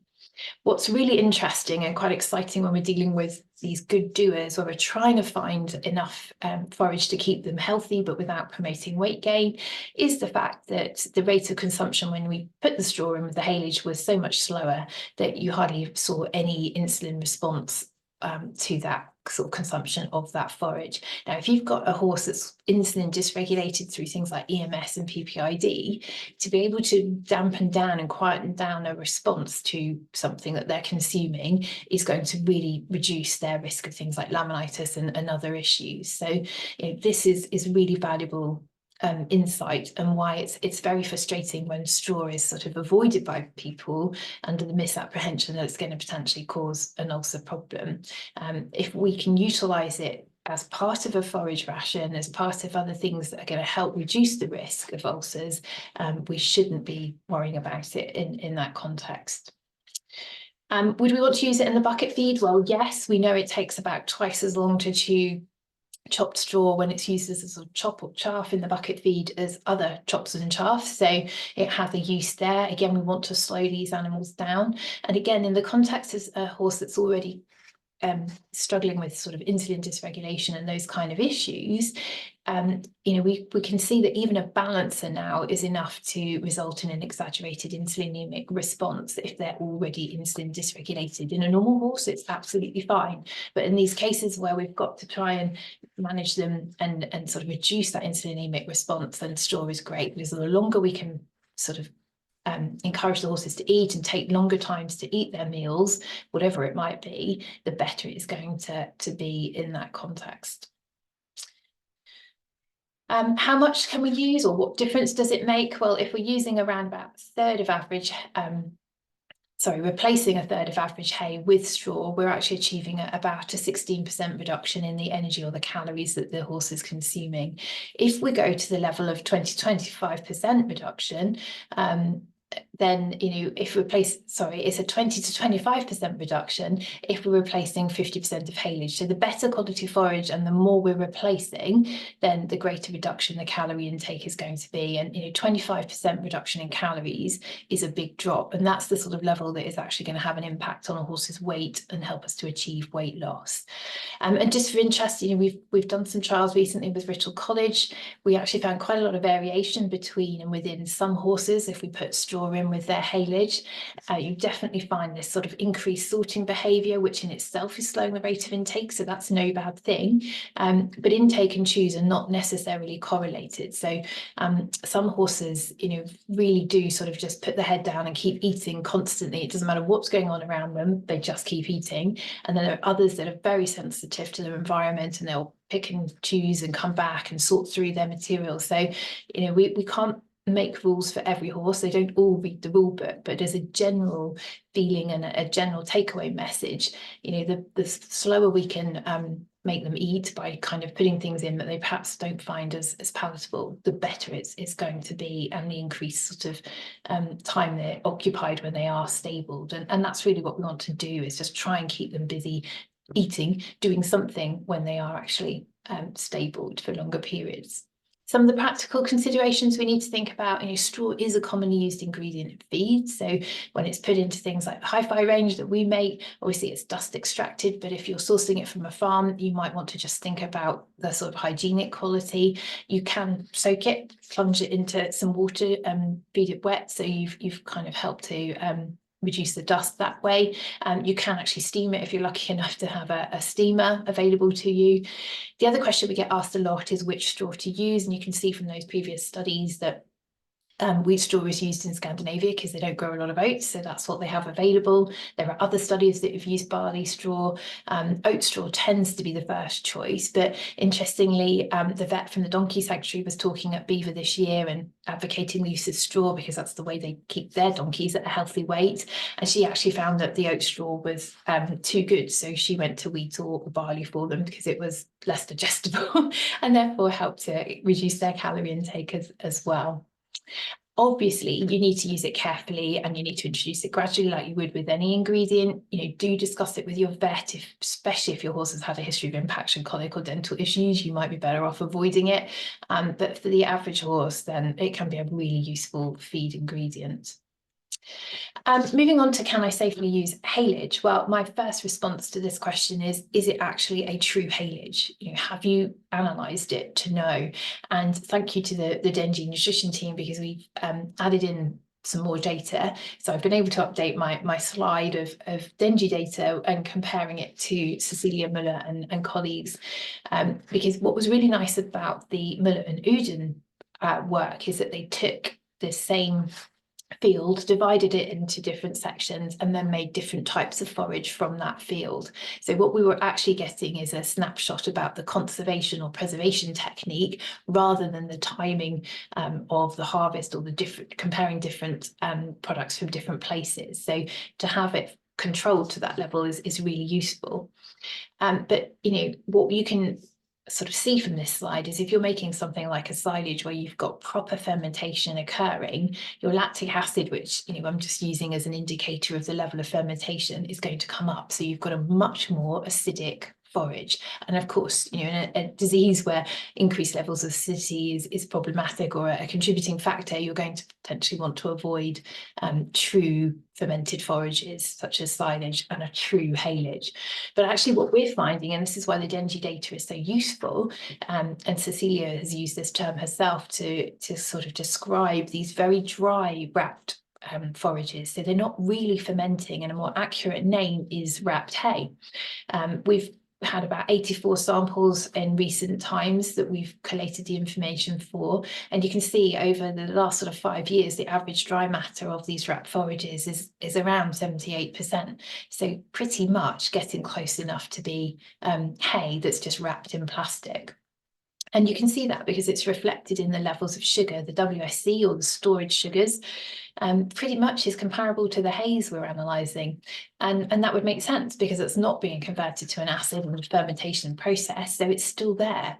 In which case, that means that the acidity level hasn't come up, it's very low. And so if your rationale for not using haylage is all about the level of acidity, then that disappears if your forage is actually more like a wrapped hay, therefore drier. It hasn't fermented, so your pH or your acidity level is pretty much the same as a normal hay.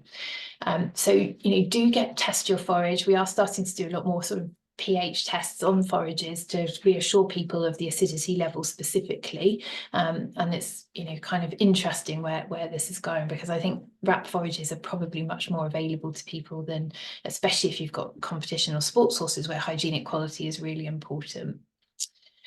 And again, I suppose this is just some published work that sort of, I think, backs up the need for more information and more understanding of what actually is a haylage and what is a wrapped hay, especially when we're drawing conclusions from published work, because you can see the water-soluble carbohydrate in the haylage, and I think my highlighters dropped, sorry, but or the NSC, the two are the same sort of thing in the sense that they're pretty comparable between the dry hay and the haylage. So in fact, the haylage is actually higher than the hay, which to me indicates there was no or very little fermentation that's gone on in that, and a more accurate description would be wrapped hay. So all of these things, we need to do more drilling down into the detail, I think, to draw conclusions from studies and obviously when we're choosing forages for our own horse as well. So why would I want to use a wrapped hay? If we can establish its acidity level is safe, then what's the benefit to potentially using it? Well, it can be more palatable. So if you've got a fussy fit horse, it can be the easier way to get them to eat more forage. It's obviously more convenient to store on yards because if it's wrapped in plastic, it tends to be outside. They tend to be better quality of forages. So even though they're getting quite dry, they are typically harvested earlier than hay. So any time you take a forage earlier in the season, you're going to have typically more digestible sort of contents to it. So the horse is just going to do better. And it all comes back to the more reliance we can put on forage parts of the ration, the less the need there is for bucket feed and the less sort of temptation, I suppose, there is to move to using cereal-based feeds because they're just doing better on the forage we're giving them. So that's why I would advocate using a wrapped hay, especially for these sports horses. And if you have that more stereotypical paw doer, then this is the direction to go in. But do the analysis to confirm that. And can they safely use alfalfa? Well, the studies from date right back to the 2000s, and really when this was first being talked about as a disease of racehorses and not really being sort of linked to the wider population. And the studies all came from the USA, where they do use alfalfa in much bigger quantities than we would typically use in the UK. It's often fed as a hay, so at least 1% of body weight per day. And as Mike mentioned, it's attributed to its natural buffering potential because it's abundant in things like calcium, magnesium, and protein.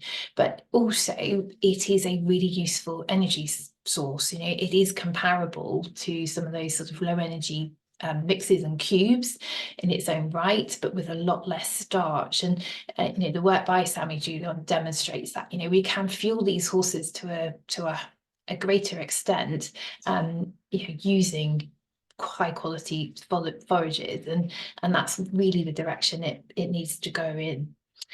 And Mike showed one of the papers that's come out from the research group in Germany. sort of between 2014 and 2016, which related to the foals and the incidence of ulcers post-weaning. Weaning is a high stress time in itself, and the level of alfalfa actually used in the trials was between 3 and 5 kilos. And a bit like straw, the studies relating to straw, really nobody uses that level in the UK for foals. That's somewhere in the region of 10, 12 stub scoops. So if we're lucky if people would actually feed a couple of scoops a day. So it's not really that representative of what would typically be done. And that's understandable. When you're conducting trials, you're trying to set up your protocol or your research study to try and find results. You're looking for answers, so you increase your chances. And it's, you quite often you find levels of things that, are used at a much higher concentration than would typically be done in normal practices. And I think it's also worth pointing out that the foals were fed quite a lot of oats in the ration too. So yes, they were also fed those in the foals given the alfalfa pellets, but that presence of the oats in there, could well be contributing to some of those issues, particularly from the fact that if we put starch into an environment where you've got bacteria, they're going to ferment that starch, which gives you that sort of increased level of acidity, so those short chain fatty acids. Whereas if we can put a slow release trickle of fibre in, you don't get that meal effect, you don't get those peaks and troughs. It's a completely different digestive sort of process. So yeah, I think there would be more work that you would do to follow up to try and look for greater clarity from those studies. And again, to Mike's point, none of the foals, and this is from the paper, that none of the foals actually demonstrated any clinical signs. And a lot of them actually had gastric mucosal lesions, albeit with a lower severity before weaning, which increased after weaning. And that was attributed to all the foals in all the groups. So it starts to point that weaning was quite a significant contributing factor to that. So I think it's also worth highlighting some further work that's been done on EGGD and the sort of risk factors associated with it, because this is a very recent paper, again, from the USA, and they looked at their horses that they have in their teaching hospital over a 3-year period with their sort of usual routine. So it's difficult. Obviously, these studies aren't as controlled because these horses are doing all sorts of different things throughout that 3-year period. But the authors talk about the fact that, the disease can improve, worsen, or even resolve over time without medical intervention. And the risk factors they identified were, again, the number of handlers, the breed, the hierarchy, and the level of stress that any particular horse is subject to at one time. So, we have to keep in mind that correlation doesn't necessarily mean causation. We know that stress is a significant risk factor, and separating that from some of the other risk factors and working out which are the most important is quite difficult, if not impossible. But what that means is that it's very difficult, if not impossible, to try and prove that something doesn't cause a disease. So, to kind of find some work that proves something isn't a problem is very difficult. And as feed manufacturers, we cannot publish, and we shouldn't be linking to papers that suggest any branded product treats, cures, or prevents. Feeds are not medicines for very good reason. We are tightly controlled by the Veterinary Medicines Directorate to protect the pharmaceuticals who invest, or the pharmaceutical companies who invest millions, if not tens of millions, into developing medications. And I think there was a question when Mike was talking about, cost of medications. Well, unfortunately, all the investment needed to make sure that these medications are safe and efficacious and they work, it is tens of millions, unfortunately, and it takes time to sort of try and recoup some of those costs. And that's very much why feeds and supplements in particular should not be either explicitly or by presentation trying to imply they are going to treat, cure, or prevent. We're all about trying to maintain a healthy gut and reduce risk factors, not cure or treat diseases. So yeah, it's I'll get off my soapbox on that. Some of the other dietary considerations, again, Mike reference the KR work, Joe Pagan's team looking at the impact of omeprazole and what that might do to calcium absorption. As he said, really, whether or not it's sufficient to contribute to things like bone demineralization, we're far from making that conclusion yet. But the point being, just one scoop of anything that's got alfalfa in it is going to provide an exercising horse with about 1/5 of their daily requirements, so that doesn't take into account things like your grass-based forages, and obviously if you're feeding a couple of scoops a day, you're making a really significant contribution. And because it's coming from plant-based sources, it's actually much more bioavailable in the gut compared to things like your inorganic limestone flour, which doesn't tend to be absorbed quite so efficiently. So reasons to look, and sugar beet is another good example of a fibre source that's abundant in calcium. So again, those sorts of ingredients can be really useful for trying to bring that calcium intake up. Again, just to highlight those, if we look at the rest of the diet, those levels that we refer to, and the reason I wanted to just draw attention to it is that this is the criteria we use as the beta working party for the EGGD approval mark. Feeds have to be below these levels to be able to come onto the register of approved products. What we do know, unfortunately, about starch levels is in the racing world in particular, where we're finding these extreme rations, the cereal intake is going to exceed forage in some cases. It does mean that the gut is empty for longer periods, and we're going to get that increased acidity level.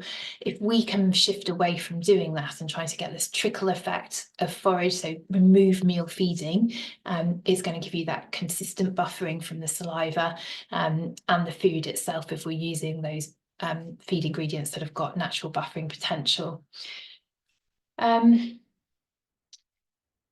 We can utilise oil alongside those high quality fibres as an energy source. I think it's interesting in the literature that there's evidence to support the case for certain types of oil, and there's evidence to show it doesn't make a difference. But all of these protocols, all of these studies tend to have lots of different things going on in the background. So other feed ingredients, other levels of work.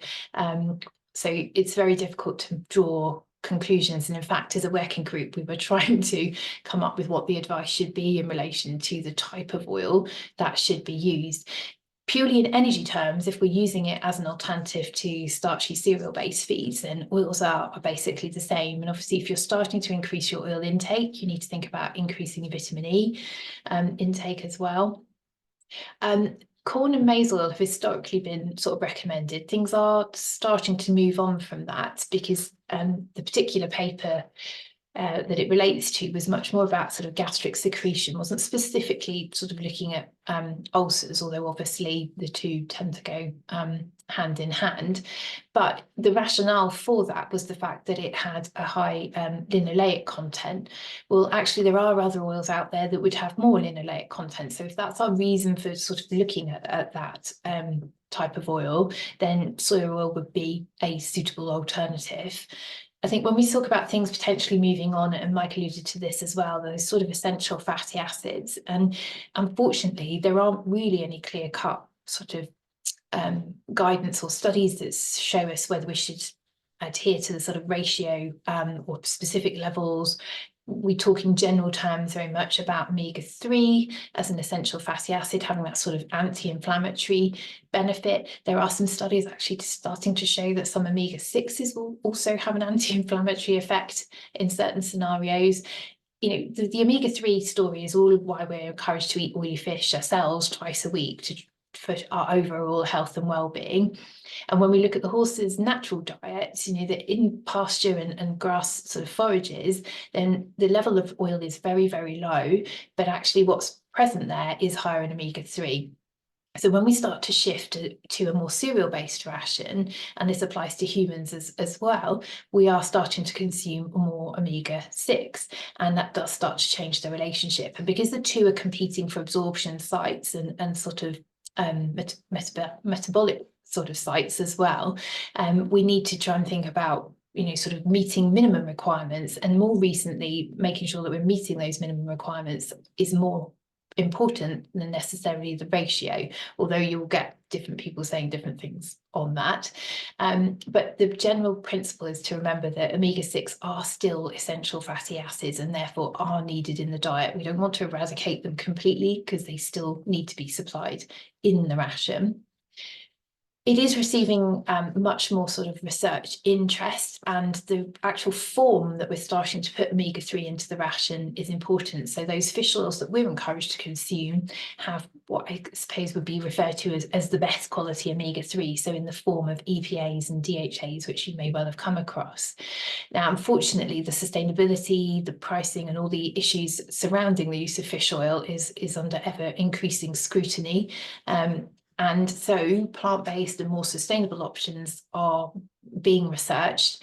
Linseed has traditionally been the next best sort of plant-based option. There's also now a material called ahi flour, which is a vegan option as well as the linseed, and this has higher levels of the stearidonic acid, so it's actually able to bypass some of the conversion steps that would happen in the animal. So we're getting closer to putting it into the animal in the form that they need it. And Purina actually in the USA have done work specifically in horses, which is encouraging, using ahi flour, and they actually have found evidence of it being converted to EPA. They were actually able to measure it in the blood and the muscle in the horse, which we haven't previously done or been able to do when looking at linseed oil in the same way. Recently, KAR have been publishing some work. Again, it seems to have kind of come to the fore, I suppose, for the researchers to look at omega-3. They were using combination, I think, in this study of fish oils and some linseed or canola in the US, and they were actually advocating 60 milligrams per kilo body weight of omega-3. So if you put that into a 500 kilo horse, it's about, if I remember rightly, 30 grams, which I think your certainly 250 to 500 grams of micronized linseed would meet that. But again, you need to think about the form that it's in, because that did include some fish oil. And just to round off, I wanted to highlight a recent paper, and actually I think Mike was involved in doing some of the gastroscopies for this, and although it relates to sort of the squamous issues rather than EGGD, it's just really interesting. I think there were a couple of questions in the first session about pectin and lecithin as well, and again, you know, they've been researched previously with varying sort of success in different trials, but as I mentioned earlier, they often have different feed ingredients, different scenarios in those trials. But what was I suppose nice about this is it was a commercial product, but unfortunately we can't talk about it. It wasn't ours, I have to say. I don't want to try and take credit for someone else's work. But you know, they were using a beet pulp, alfalfa and sort of oat feed product in combination. Again, in sort of real life horses rather than controlled study. It is a small trial, but after the second month, the squamous ulcers had recurred in significantly more animals that didn't receive the feed than those that carried on or had it for a longer period. And again, in all cases, owners reported no recurrence of the clinical signs suggested of squamous ulcers that had prompted their original investigation. It's really great to have a study like this published, and it's just such a shame that, you know, through the limitations of our regulator, we're not really allowed to reference it specifically, or certainly in the context of a commercial product. But I think it's just worth highlighting because it's recent and makes the case for things like sugar beet and alfalfa. So to summarize all of that, what does a suitable ration look like? Well, you know, Mike talked about the sort of need to feed before exercise. I think one of the questions was, does it have to be chaff? And my view on that is no, as long as there's something fibrous in the stomach, you've got that fibrous mat. If it's pasture or forage, you know, chaff, I suppose, is the easiest way to make sure you've got something in if you're exercising earlier in the morning. And it particularly is relevant to the racing industry, where they tend to not have a lot of forage overnight and then might exercise potentially on an empty stomach. But generally speaking, if you can turn your horse out, if they are happy there, and that's the really important thing. You know, you've seen, you know, hopefully taken the sort of take-home message to how important stress is for EGGD. We don't want to enforce horses to be outside if they're not happy there. It's not going to be conducive to resolving issues. Forage, if they're overweight, then obviously we've talked about how we can try and utilise straw. We need to try and get to 1.5% minimum intake if we can. And if we can't do that because they're putting on weight, then we have to try and find those lower calorie alternatives. If you have got the slightly more typical or stereotypical poor doer, then the wrapped hay is potentially going to be a viable option and probably more digestible, therefore they're likely to do better on it. In the bucket feed, all we're trying to achieve is a balanced ration. So the basic requirement is for that vitamin and mineral source, whether it's a supplement or a balancer. And if you have a good doer, it just needs to be as simple as that. Now, obviously, if you're using a supplement, you're going to want to mix it into something. So your low calorie, low sort of sugar chops or soaked mashes, those kind of things are going to be helpful. If you are looking for more energy for supporting work or to try and promote weight gain, then your high quality fibres should be your next port of call. And there are various things from sugar beet and alfalfa, which we've covered, but also things like copra, the coconut meal, again, very conditioning, but very low in NSC. So if your horse will eat it, I've had a few cases recently where they don't find it that palatable, but it's a great way for trying to get some more sort of highly digestible fibre into them.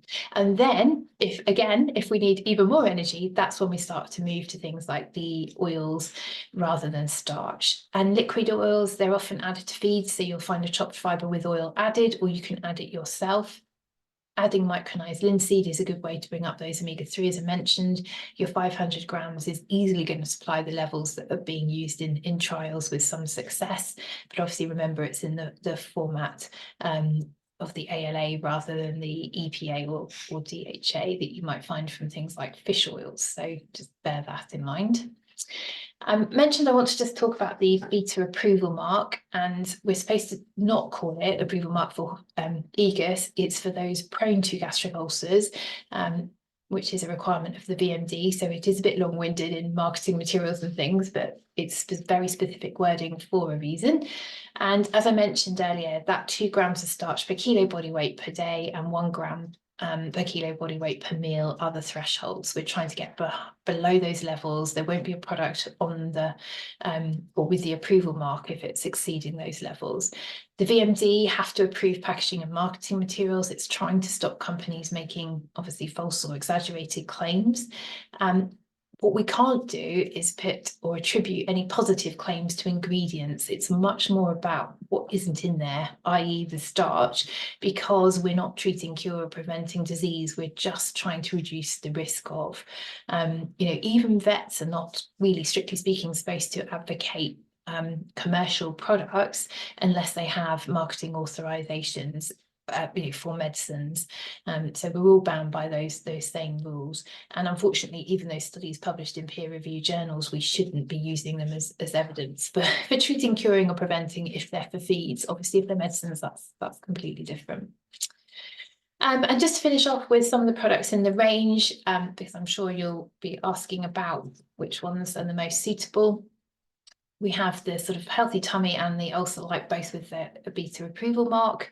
The Ulcer Light is the relatively recent addition, which is much lower in calories and really following on from those surveys and studies where it's no longer a disease or a kind of stereotypical underweight horse that we're trying to feed and manage that might have ulcers.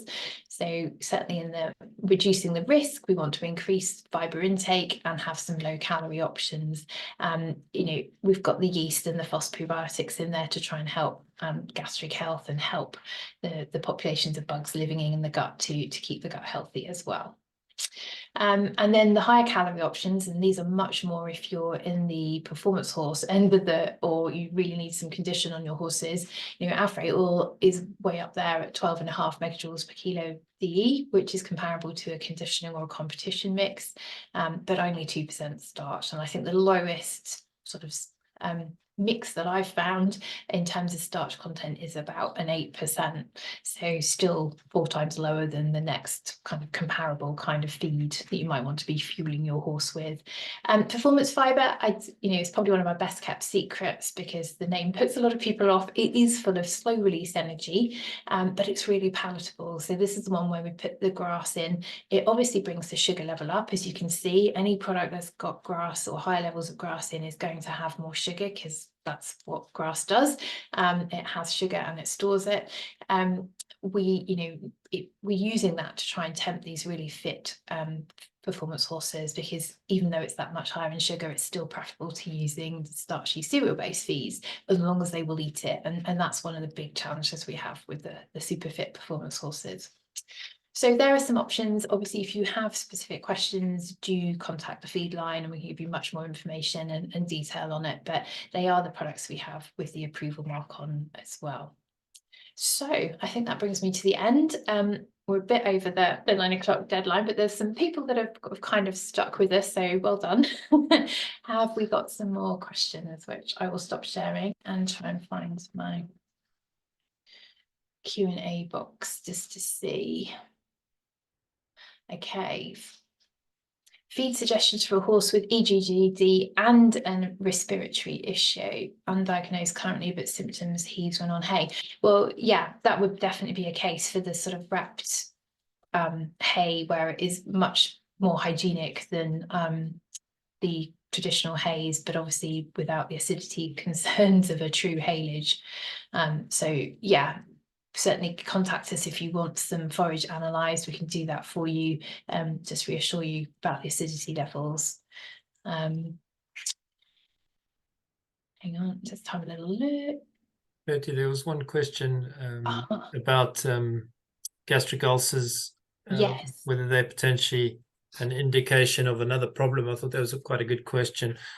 Yes, and a really common covered one. in too much detail in my talk, but yeah, very much so. If you think about the underlying pathogenesis of glandular gastric disease, it's related to stress. So anything that's going to stress the horse potentially might result in an increased risk of developing glandular gastric disease. So a horse, for example, with underlying orthopedic disease or underlying lameness may potentially be more predisposed to developing glandular gastric disease. But also the other thing to think about is, don't immediately assume that because your horse is not performing well, it's not going forward, that it is gastric ulcers and specifically glandular gastric disease. Do think, the most common cause of poor performance is lameness. It's not gastric ulcers. So again, it comes back to my point about don't overinterpret clinical signs and do think about the bigger picture. So for example,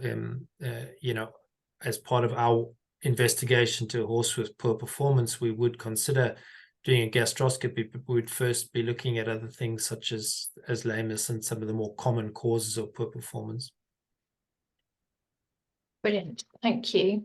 The other one I just thought was interesting in terms of you've probably answered it behind the scenes, but how long it takes for the stomach to empty and how long the fasting period needs to be. I did answer it, but I can just reiterate now. So actually, interestingly, if you look at the research that's been done on emptying times for stomach, liquid emptying occurs with under an hour, usually sort of 30 minutes or so. Solid phase emptying, if you look at the studies, is about 2 hours. But the reality is that we need to starve horses for about 16 hours or so in order to have an empty stomach to see the entire mucosa when we perform a gastroscopy. 6 hours is definitely not enough. So my routine and most vets' routine would be a 16-hour fast prior to a gastroscopy. And I'm not sure if that one was in the context of when you're supplying the omeprazole. As well. In that case, like I said, you don't need to actively fast or starve your horse when you're giving it oral omeprazole. That's going to be counterproductive. You just need to make use of the horse's natural period of the day where it's less likely to take in significant amounts of roughage, and that's in the early morning hours. So ultimately, if you give them omeprazole first thing in the morning, the horse is naturally going to have an empty stomach. And just one question, final one, I promise I'll let you go then, Mike, but with that pH variation, was that study at grass, or was it in a stabled horse, do you know? Or that as far as I remember, I'm pretty sure it was horses out in pasture. Right. Yeah. Okay. So they're more natural environment. So I mean, interesting, if you want to do a little experiment and watch your horse all night, you'll notice that they don't tend to eat from about 2 o'clock in the morning until about 6. So yes, true dedication. Use it to advantage. Yeah, absolutely. Brilliant. Well, I think that pretty much wraps up the questions and chat. If there's any we've missed, we'll cover them off. So basically, on behalf of everyone, I just would like to thank Mike for a thoroughly fascinating and insightful presentation with some amazing images and video. It's just, it never get tired of seeing those. So thank you so much for that. We're going to make a donation to a charity of Mike's choice. So he'll let us know, and we'll do that on everyone's behalf as a thank you for this evening. In the meantime, thank you, audience, and we really appreciate you joining us, and I'll wish everyone a good night, and I'll end the webinar. Thanks, Mike. See you soon. Take care. Thanks, everyone. Bye.